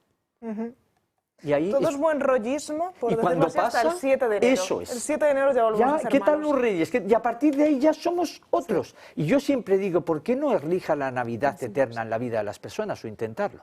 Esa es la hipocresía que tenemos. Pero, perdón, mira, es que llevamos hablándolo todo el programa y además es que pongo la voz así fuerte, no sé si se me nota, porque me he venido un poco arriba, pero es que, claro, el problema es que volvemos a lo mismo, es que la coherencia, el estar en tu sitio, requiere un esfuerzo y requiere decir no a un montón de cosas. Entonces, la Navidad, y yo lo he hablado muchas veces, hay que recuperar la solidaridad entre colectivos y eso, por desgracia, requiere un esfuerzo y un sacrificio. Y a día de hoy vivimos en la contemplación de lo fácil y del victimismo. Y es muy fácil, nuevamente, echarle la culpa al gobierno, a los políticos y tal, pero ay, amiguina, hay que levantarse a las 6:30, hay que trabajar y estudiar, hay una serie de cosas que tenemos que llevar a cabo y que es muy complicado. Entonces, el clientelismo que tanto criticamos deberíamos de aplicárnoslo a nosotros mismos. Y eso pasa por ese espíritu de la Navidad, que no todo, ¿no? Y prueba de ello es el Belén, que al final es una prueba de unidad y de amor eterno. Y eso, el amor requiere sacrificio. Estáis descubriendo el pecado original, ¿eh? Sí, ¿no? Está muy bien, descubrirlo, pero... Veremos a ver cómo parece que la especie humana... Todo esto por la lotería de Villamarín, ¿eh? ¿Qué fue antes, la originalidad o el pecado, José María? ¿No? Ahí el pecado original es el original. ¿No? Veremos a ver en qué se queda toda esta polémica, todo este disgusto que parece, nosotros sí que confiamos en el disgusto que estos jóvenes están llevando durante estos días. Les iremos actualizando esta situación y seguimos hablando de la Navidad porque, como les decía al inicio de este programa, la cena de Nochevieja va a ser la más cara de la historia, una de las más caras por esos precios disparados en la cesta de la compra. Todos los detalles nos lo cuenta Alba Sánchez. ¿Qué tal? Muy buenas tardes. Muy buenas tardes. Y es que la cuesta de enero, en comparación con lo que nos vamos a gastar estas Navidades, vamos, ahí se va a quedar. Estamos ante unas fiestas que baten todos los récords, en concreto la fiesta de Nochevieja. Este año nos va a salir más cara de la cuenta. Tanto si decides quedarte en casa como si decides o planeas salir, los precios han alcanzado sus máximos históricos. Así que vamos a repasar una pequeña lista de alimentos básicos y típicos de la Navidad para mentalizarnos, para ver cómo va a afectar a nuestro bolsillo despedir este 2025. La cesta de la compra navideña ha subido en total un 57% en la última década. Productos clave para la cena del día 31 se han encarecido de manera notable. La carne de ternera y las ostras han subido su precio casi un 20%. El cordero y el jamón entre un 8 y un 10 más o menos. Y las frutas tropicales también llegan a subir hasta casi ese 10%. Al cálculo, más o menos, comprar ingredientes para una cena familiar este año nos puede llegar a costar fácilmente 400 euros, aunque este precio solo incluye la comida. Bebidas y caprichos aparte. Pero si lo pensamos bien, la alternativa para ahorrar parece que tampoco va a ser salir a cenar fuera. Un menú de Nochevieja promedio puede llegar a costar entre 100 y 250 euros por persona. Un menú sencillo, sin ostentaciones, que incluiría pues, unos entrantes fríos, un plato principal a elegir entre carne o pescado, bebida y postre. Y si queremos algo más especial, ya tenemos que sacar la chequera. Un menú exclusivo puede llegar a costar entre 400 y 600 euros por persona. Ahora bien, a eso sí que vamos a poder tener alguna langosta, un poquito de jamón ibérico y a lo mejor, pues oye, nos ponen algún buen champán. Aunque sin lugar a duda, esta será una noche que ya se perfila como una de las más caras de la historia reciente en España debido a la inflación de los alimentos. Y también una de las razones principales por las que todo ha subido tanto es además que los españoles nos hemos acostumbrado a pedir directamente platos preparados o los menús para casa. Vamos, que uno ya no sabe cómo acertar en estas fechas. Así que tanto si decides quedarte en casa como si planeas salir con los amigos, prepara la cartera porque la factura parece que este año va a ser histórica.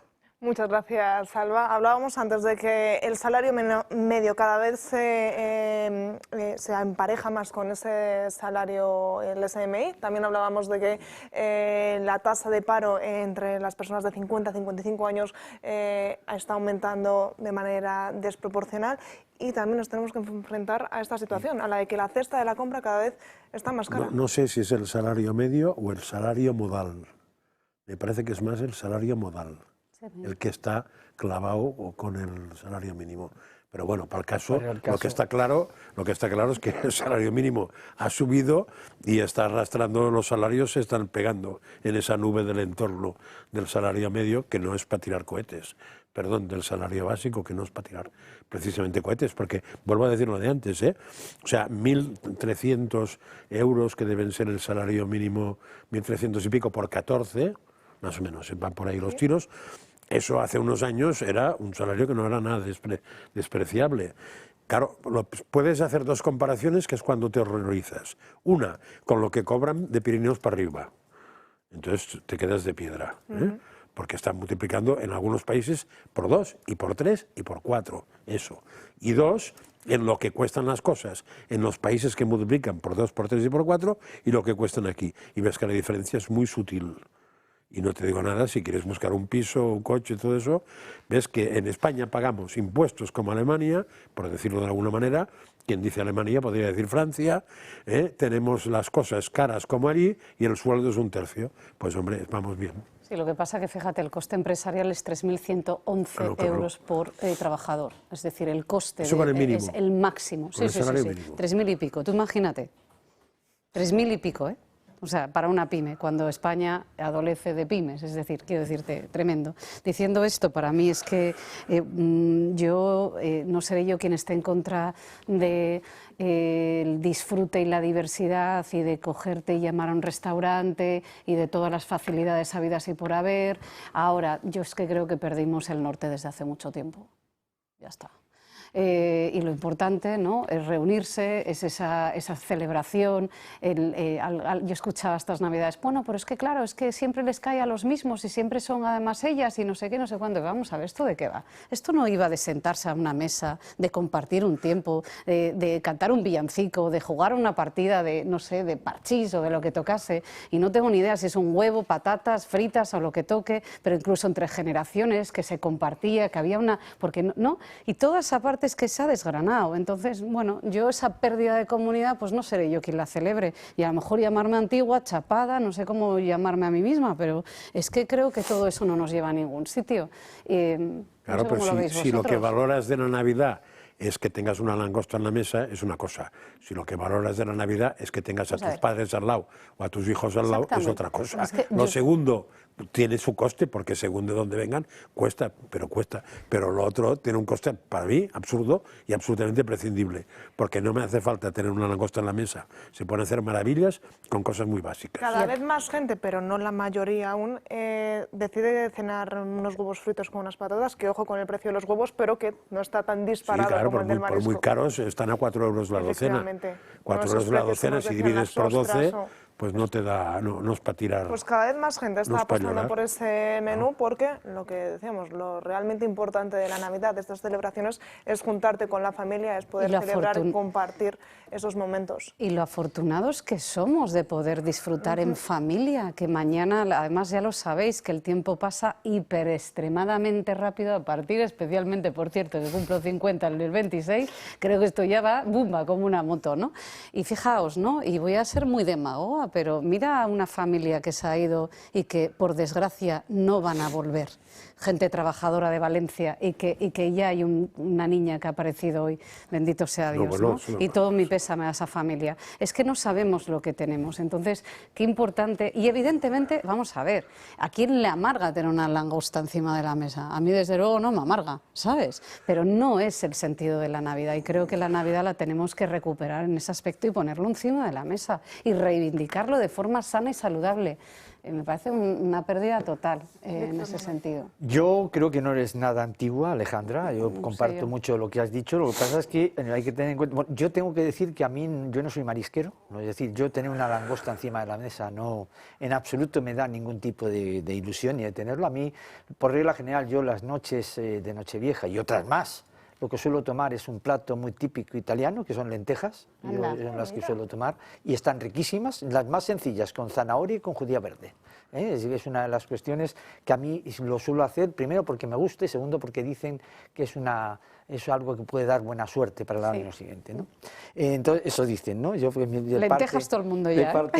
Pero es un plato que a mí me encanta y repito, yo entre unas faves con almeja y unos mariscos me voy a las faves con almeja. Yo no te lo compro tanto, como asturiana, yo no tengo tan claro. Yo me voy a las faves con almeja siempre, ¿no? Entonces, evidentemente la vida son 2 días y mal contados y por eso hay que disfrutar de la vida, pero tampoco hay que, en este caso, yo creo que pasarse más de lo normal, cuando además va a haber muchas más subidas a partir del año 2026. Y otra de las cuestiones también que es del año 2026, que es un tema que algún día tocaremos, si lo estimáis oportuno, es el tema de lo que se llaman estas alarmas de los coches, que el día 1 de enero comienzan. Las balizas, las balizas, que valen su dinero, es decir, más todo lo demás que va a subir, todas las cuestiones. Por lo tanto, al margen de todo ello, el coste de la vida, somos mucho más pobres desde que entramos en la Unión Europea, eso es evidente. El euro disminuyó la capacidad económica de todos nosotros, lo veamos como lo veamos. En consecuencia, disfrutemos de todos los días, no solo de la Nochevieja, vivamos aquellos momentos que nos hacen más ilusión, aunque lo bonito es estar con esas personas que quieres, porque uno sabe lo que tiene cuando no lo tiene, es decir, cuando desaparecen. Y yo, por desgracia, soy huérfano ya en esta vida, no tengo ni padre ni madre, pero los tengo cada día más cerca, aunque no los tenga terrenalmente aquí. Por lo tanto, es importante que tengamos en cuenta ese cuidado a los efectos de no tirar la cesta por la ventana, y nunca mejor dicho, ¿no? Más de 700 euros calculan que se va a gastar cada español en estas fechas. Cada español. Cada español pero más. Con Reyes incluidos. Eso es, sí, en estas fiestas, desde Nochebuena hasta Navidad. Seguramente habrá pero apenas 3 semanas, ¿quién se puede gastar? No, pues habrá alguno que se gastará 1.000, porque yo te puedo asegurar que no. Tú bajas la media, bueno, yo también la bajo. No le digo a eso ni loco, vamos. Con préstamos, Natalia. Hay muchas personas eso que utilizan la necesidad de endeudarse ya el año por estas 3 fechas que tenemos marcadas. Y luego vienen los problemas legales y económicos, y como ha dicho bien Alejandra también, y José María, y tu persona, Natalia, hay que documentar bien las cosas y mirar bien, si es que piden algún tipo de financiación, lo que son la letra pequeña y la letra grande, que no se endeuden por una cuestión que no resulta necesaria. Nos vamos a ir a la última pausa publicitaria, no se muevan, porque a la vuelta abrimos esa página internacional, analizamos ese principio de acuerdo que podría haber entre Ucrania y Rusia, como no podía ser de otra manera, con Donald Trump de por medio. Hoy tenemos con nosotros a Ignacio Martí, responsable de Alianza Estratégica de Comunidad Solar. Ignacio forma parte del equipo que está revolucionando la forma en la que accedemos a la energía solar en España. Hoy viene a dar algunos consejos y hábitos para poder ahorrar en energía. Ignacio, ¿qué tal? Muy buenas tardes. ¿Qué podemos hacer para ahorrar en energía? Cuéntanos. Hola, muy buenas tardes. Para ahorrar energía hay 2 maneras, sin inversión y con inversión. Me explico.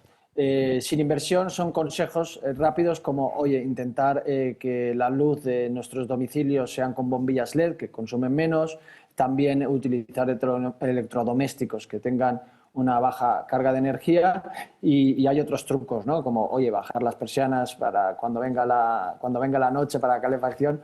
Pero bueno, estos trucos están bien, suman, pero no es suficiente. Lo más importante aquí es cuándo, es el tiempo. El precio de la energía se dispara enormemente cuando hay una alta demanda, que suele ser por la primera hora de la mañana y a partir de las 7 de la tarde. Por lo tanto, si tenemos que consumir energía en nuestros domicilios y en nuestras empresas, lo ideal es que sea desde las 11 de la mañana o 12 hasta las 7 de la tarde. Ahí es cuando el precio de la energía está bajo mínimos y es cuando recomendamos utilizar esa energía. ¿Cuál es el problema? El problema es que, claro, tenemos que supeditarnos un poco a el consumo de la energía a los tiempos, ¿no? Y esto te limita un poco la calidad de vida. Por eso nosotros en Comunidad Solar recomendamos también, para ahorrar energía, invertir en ella. Eso es, o sea, la clave no estaría en cuándo consumimos, sino tanto en el cómo. Pero ¿qué pasa si toda la energía de mi casa depende directamente de la electricidad? Por ejemplo, la calefacción, el aire acondicionado, el agua caliente, ¿qué ocurre con todo ello? Pues con todo ello lo que ocurre es que estás prácticamente obligado, si quieres ahorrar en energía, en invertir en ser tu propio dueño de tu propia energía. Es decir, nosotros lo que proponemos en Comunidad Solar son dos maneras. Una, autoconsumo remoto, que es comprar tus propios paneles solares.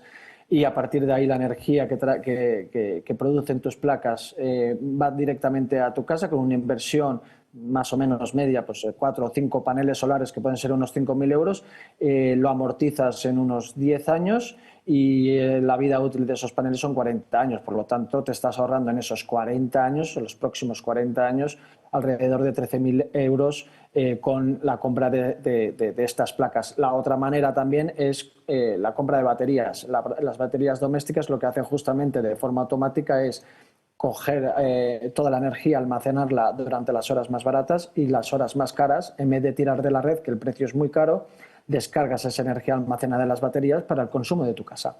Ignacio, y si alguien que nos escucha quiere más información o quiere contratar este servicio, ¿cómo se puede poner en contacto con vosotros? Es muy sencillo, entrando en comunidadsolar.es y ahí podrán ver todos los servicios, incluido autoconsumo remoto y baterías. Pueden hacer un estudio totalmente gratuito y sin compromiso. Y si tienen dudas, que es normal, porque esto de la energía es algo complicado, pueden llamar a 980 28 12 y ahí uno de nuestros asesores la atenderá con la mayor celeridad posible. Pues Ignacio, muchísimas gracias. Ya saben, es www.comunidadsolar.es y ese 980 28 12. Ignacio, feliz salida y entrada de año. Nos vemos a la vuelta. Igualmente, nos vemos a la vuelta. Adiós.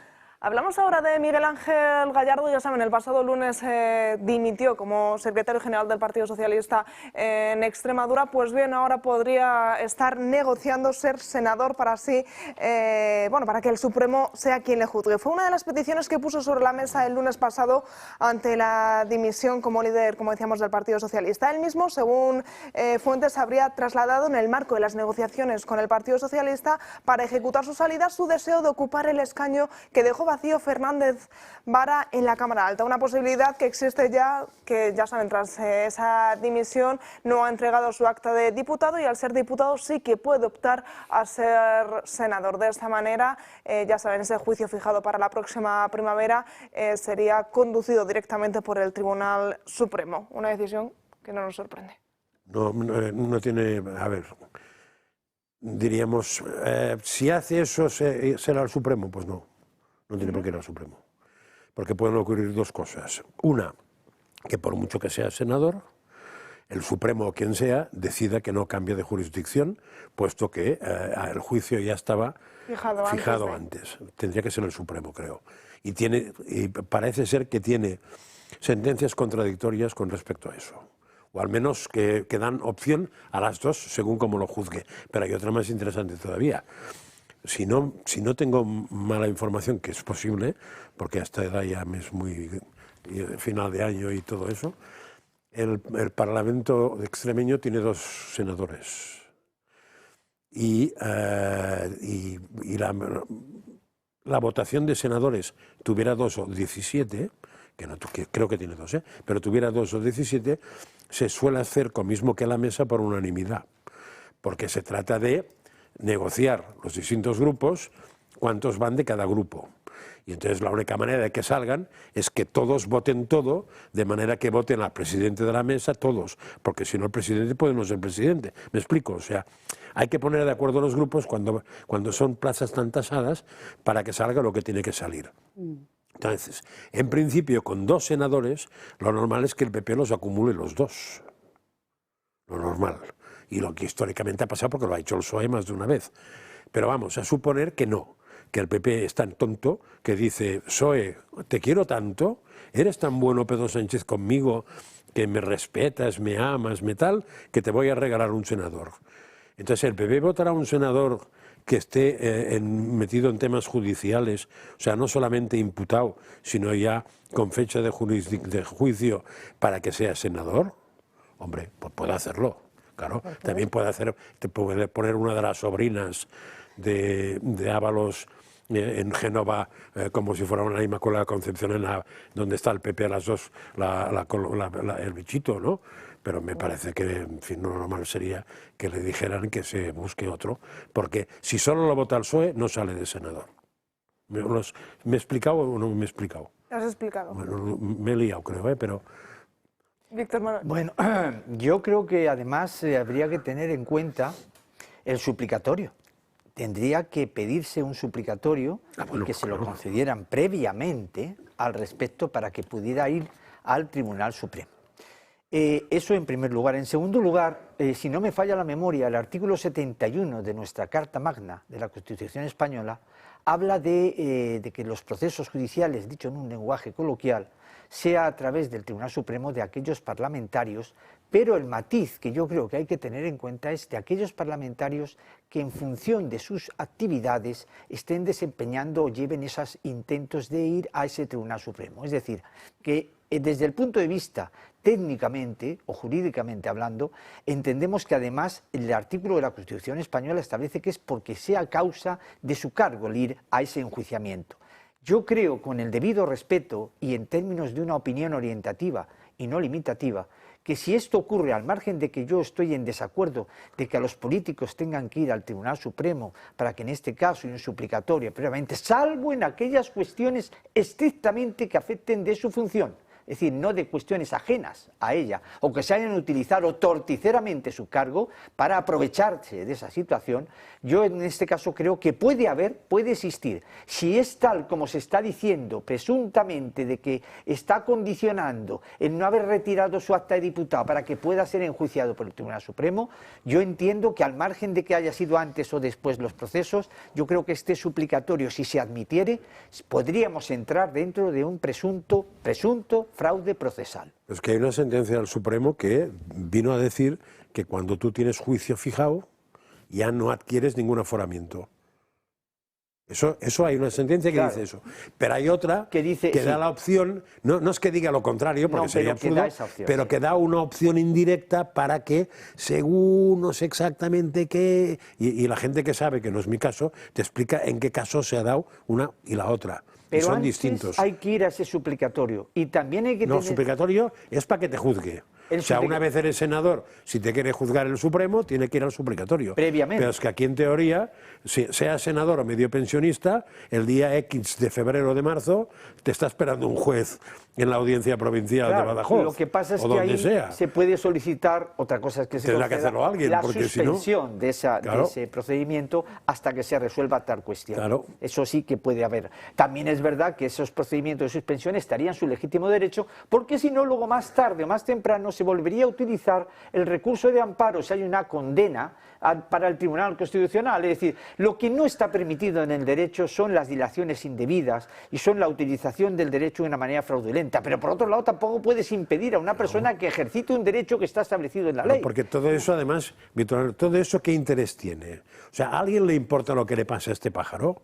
A nadie. No, pero al hermano del presidente sí. Y como va de pareja, porque si resulta que parece ser eso, lo sabrás tú, yo no soy abogado, pero parece ser que si el chico este va al Supremo, arrastra consigo al hermano y va al Supremo. Ahí está todo el interés, si es que quieren ir al Supremo, que no está, tampoco se entiende muy bien para qué puñeta quieren ir al Supremo, porque la experiencia es que el Supremo está reando estopa que se queda descansado, y entonces es más fácil encontrarte un juez por ahí en medio y la que sea Fiscalía menos... también tiene que decir algo al respecto. Sí, pero la Fiscalía se supone que dirá lo que diga Sánchez. Pero también el interés está en el propio procesado, ¿eh? No solamente, es decir, ese es un argumento tremendamente defendible por parte del procesado, es decir, del que está en este caso pendiente de un juicio. Es algo que él mira por sus propios intereses. Luego ya otras cuestiones se pueden lucubrar o pensar, pero en lo que es en la objetividad o en la imparcialidad, que los televidentes en este caso sepan que es necesario ese suplicatorio, que luego puede haber o no una resolución a favor o en contra, las partes pueden poner sus escritos de alegaciones y también el Ministerio Fiscal, que es el que vela por el principio de la legalidad, aparte de la acusación, tiene que decir algo al respecto. Bueno, el estatuto del Ministerio Fiscal establece tal cuestión. Establece tal cuestión. Alejandra. No, bueno, ¿qué puedo decir yo aquí? Que esto es un proyecto personalista. Por eso el presidente puso a este señor nuevamente, sacrificó Extremadura en lo que haga falta, ya está, porque le da exactamente igual, y aquí paz y después gloria, y ya está, y no hay más. Ahora hasta la vicepresidenta, esta chica que la Cámara de Andalucía, María Jesús Montero, se ha dado cuenta que era mal candidato ahora. Es la segunda de a bordo del PSOE, esta señora. O sea, que si era mal candidato se podía haber dado cuenta antes, porque es la que está, después de Pedro Sánchez, no solamente en el gobierno, sino en el partido también, que sepa yo. Pues nada, ahora se ha dado cuenta que era muy mal candidato. Curioso, como y que se supone, si era mal candidato, que fue un error, o se nombró solo. Hay una opción, que se nombrara solo, o sea, que apareciera nombrado sin que nadie hiciera nada. Sí que es verdad que este hombre ganó las primarias. Y además que es curioso por una ventaja sobre los otros. Siempre hablamos de Gallardo. Sí, que estaba muy bien considerado antes en el PSOE extremeño. El que estuvo 20 años como alcalde, que ahora ni siquiera gana en esa... Sí, porque además, de hecho, en su momento, este no era el candidato de Pedro Sánchez para ser el secretario general del PSOE de Extremadura, era otro. O sea, de alguna manera tuvo que buscarse la vida. Claro, igual buscarse la vida fue ayudar al hermanito. O sea, no lo sabremos nunca. No sé. Vamos con un apunte de cara a esas elecciones de la Comunidad de Aragón, ya saben, el próximo 8 de febrero, que tiene que ver con los partidos de izquierda que en un primer momento estarían dispuestos a concurrir en un mismo partido, concurrir en una misma candidatura, pero sin embargo la última hora pasa porque la izquierda no consigue reeditar al Frente de Extremadura en las elecciones de Aragón y Podemos, Izquierda Unida y ya descartan una candidatura conjunta para las próximas elecciones de Aragón después de un intento de acercamiento que no ha fructificado, pese a los buenos resultados, como decíamos, que han cosechado en Extremadura esa Unidas por Extremadura, en la que sí que varias formaciones de izquierda concurrieron a las pasadas elecciones del 21 de diciembre de manera conjunta. Seguimos hablando del Partido Socialista y hablamos ahora de esa supuesta caja B, de esa financiación irregular, porque ya saben, en la Audiencia Nacional ya cuentan con todos esos pagos en metálicos que el Partido Socialista habría realizado desde 2017 hasta 2024 y ojo porque entre esa información habría una serie de informes que tendrían que ver directamente con la financiación del propio José Luis Ábalos. Avanza el caso que vincula al exministro José Luis Ábalos con supuestos pagos en efectivo del Partido Socialista, tras presentarse un informe patrimonial de la Guardia Civil que apunta a discrepancias entre lo declarado por el PSOE y las cantidades realmente percibidas. La UCO ha remitido al Tribunal Supremo un informe patrimonial que incluye análisis de cuentas, movimientos y comunicaciones relacionadas con Ábalos y su exasesor Koldo García, en el que destacan los pagos en metálico no documentados formalmente. Según dicho informe y las comunicaciones intervenidas, el desfase total entre las cantidades que el PSOE ha declarado y las que no ascendería a unos 20.791 euros en efectivo, entregado en sobres que no se reflejan en la contabilidad oficial. En este mismo contexto, diversos medios también señalan que Ábalos habría recibido aproximadamente 19.638,97 euros en liquidaciones de gastos entre 2017 y 2019. Un monto del cual casi 12.000 euros habrían ido directamente a su exasesor Koldo García. Por otro lado, Patricia Uriz, exmujer de Koldo García, ha sido citada para declarar ante el juez el próximo 20 de enero de 2026. Parece que Uriz romperá su silencio para probar su inocencia y reafirmará que el dinero en efectivo que manejaban procedía de sobres entregados por el PSOE entre 2019 y 2020, responsabilizando así al partido de los descuadres en la contabilidad detectados por la UCO. Uriz también negará que estos pagos fueran mordidas a Ábalos y mantendrá que eran anticipos gestionados para agilizar gastos. Una declaración clave en una causa que continúa en el Tribunal Supremo y en el ojo del huracán mediático ante la expectación sobre si hubo o no irregularidades en la gestión de los fondos del partido que gobierna España. Pues como decíamos, la Audiencia Nacional ya tiene en su poder todos esos pagos en metálico realizados entre 2017 y 2024. Ahora claves todas esas declaraciones que se van conociendo, como la que escuchábamos, por ejemplo, de la expareja de Koldo García, y todos coinciden en señalar en que, bueno, sí que habría parte de esos sobres en metálicos, sí que serían una realidad. Sí, lo que pasa es que faltan ceros ahí, ¿eh? O sea, si todo el problema de la contabilidad del PSOE durante cuántos años es un problema de desajuste de 20.000 euros, alguien tiene un problema y no es el PSOE precisamente. O sea, que lo que pasa es que habría que saber si eso solo afecta a lo que cobró Ábalos. Y cobraron 100 más, pues entonces ya si multiplicas 20.000 por 100 más ya te sale otra cifrita. Pero si no, o sea, las cifras que se han barajado ahí son bastante ridículas, hasta que hemos llegado al caso de que un señor no puede explicar su patrimonio de 1,5 millones, de 2,5 millones, de 5 millones, o lo que decía el juez, o decía la UCO, no sé si era la UCO o el juez, que se contaba que lo que habían movido Santo Cerdán, Ábalos y el otro eran unos 5 millones de euros. Hombre, esos son perricas para 3 personas, pero si estamos hablando de 20.000 en 4 años y tal, 20.000 euros, hombre, no sé, eso es como cuando en televisión hay un programa que a mí me hace mucha gracia, que dicen, es un programa de esos de alarmar, ¿no?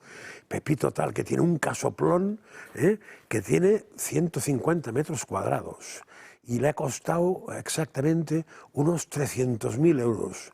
Dices, a ver, un casoplón de 100 y pico metros cuadrados, 300.000 euros. Barato. ¿De qué estamos hablando? Un casoplón es otra cosa.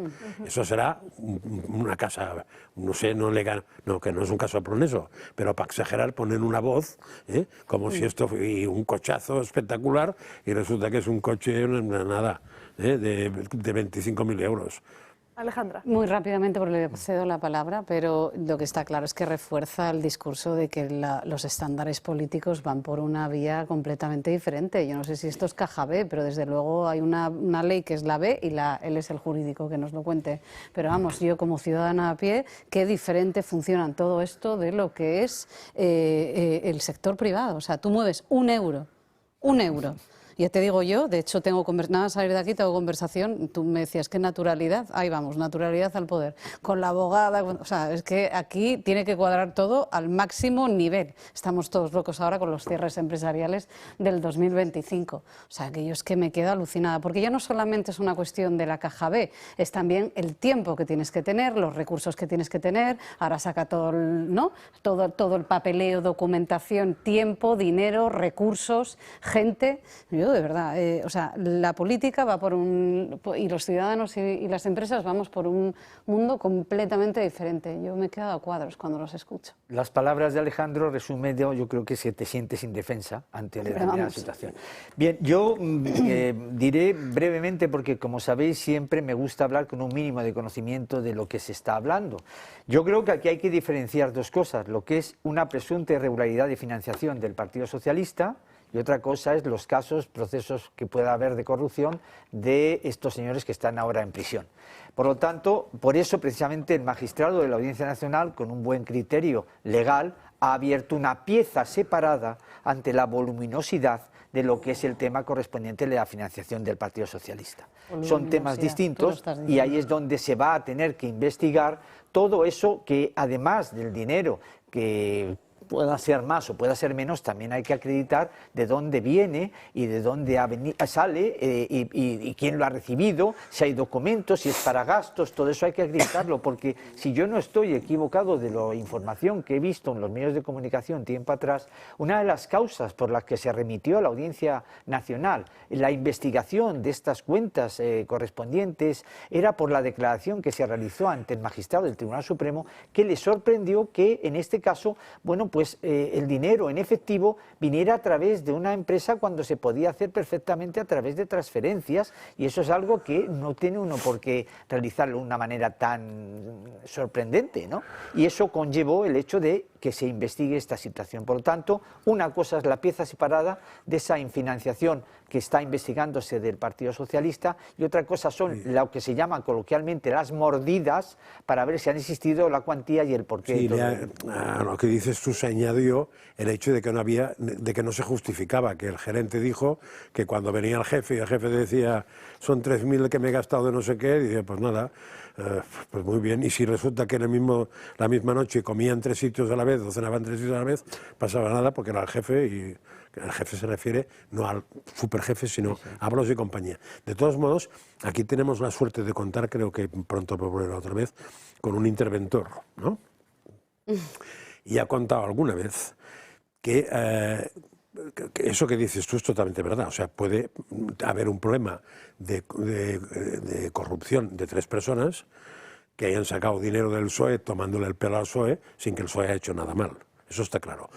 Pero que cuando la contabilidad de una empresa, y el PSOE en este caso es una empresa, no cuadra aunque sea por cosas pequeñitas de estas, sueles tener que mirar porque es una pista de que hay algo más.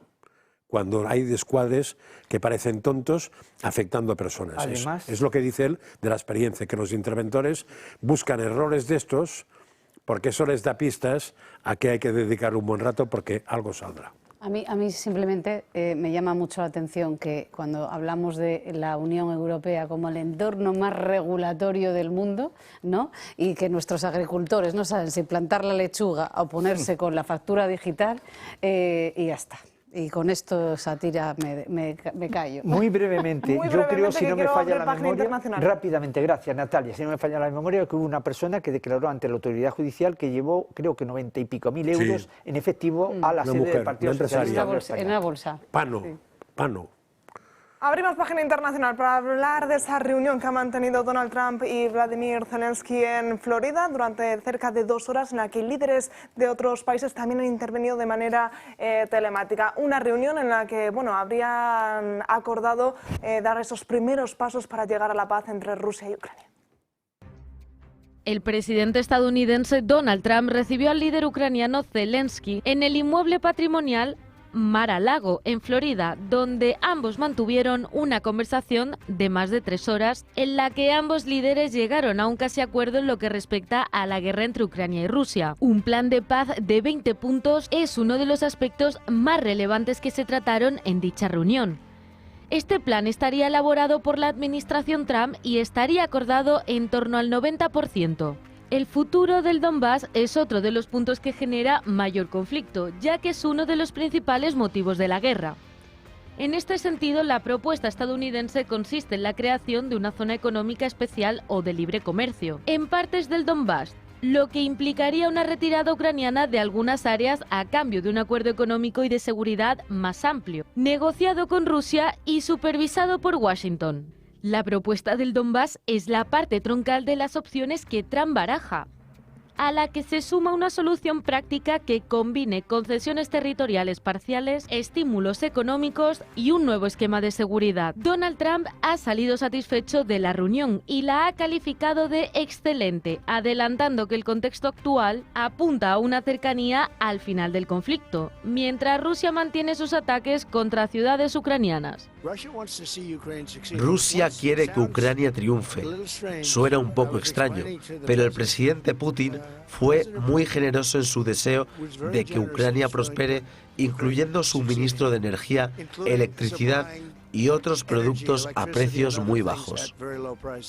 Trump ha afirmado que tiene la convicción de que esta guerra está muy cerca de acabar y se ve a sí mismo como el único actor capaz de frenarla y de propiciar un desenlace. En la reunión mantenida por ambos líderes participaron también los jefes de gobierno del Reino Unido, Francia, Alemania, Italia, Polonia y Noruega. Su intervención se prolongó durante más de 1 hora y tuvo como objetivo implicar a los aliados de la causa. El líder ruso Vladimir Putin es el actor al que le queda mover ficha en esta línea de negociaciones, ya que puede utilizar este tipo de contactos como una forma de desgastar a ambas partes mientras las operaciones militares siguen sin cesar, aunque Trump asegura que sus contactos con el Kremlin son fructíferos. Sobre este principio de acuerdo por el plan de paz, Margarita Robles ha hablado esta mañana y ha asegurado que España no apoyará ningún plan de paz que suponga una cesión de territorios a Rusia. Rápidamente, un titular sobre este principio de paz al que si el problema es el Donbass, seguimos como al principio, no veo avance. Ningún avance por aquí. Víctor Manuel. Obras son amores y no buenas razones. Me encantan los titulares. Yo diría que evidencia la mentalidad del nuevo orden mundial, donde prima unos estándares de validación que tienen que ver con la fuerza y el poder. Y para Trump, el poder y la victoria lo tiene Putin. Y el otro, el Zelensky, es un perdedor. Pues Así. con esto hemos llegado al final del programa de hoy. Alejandra, Víctor Manuel, Josep María, muchísimas gracias por acompañarme. Gracias a ustedes también. Ya saben, les veo mañana, como siempre, a partir de las 12 del mediodía, aquí en Dando Caña. Hasta mañana.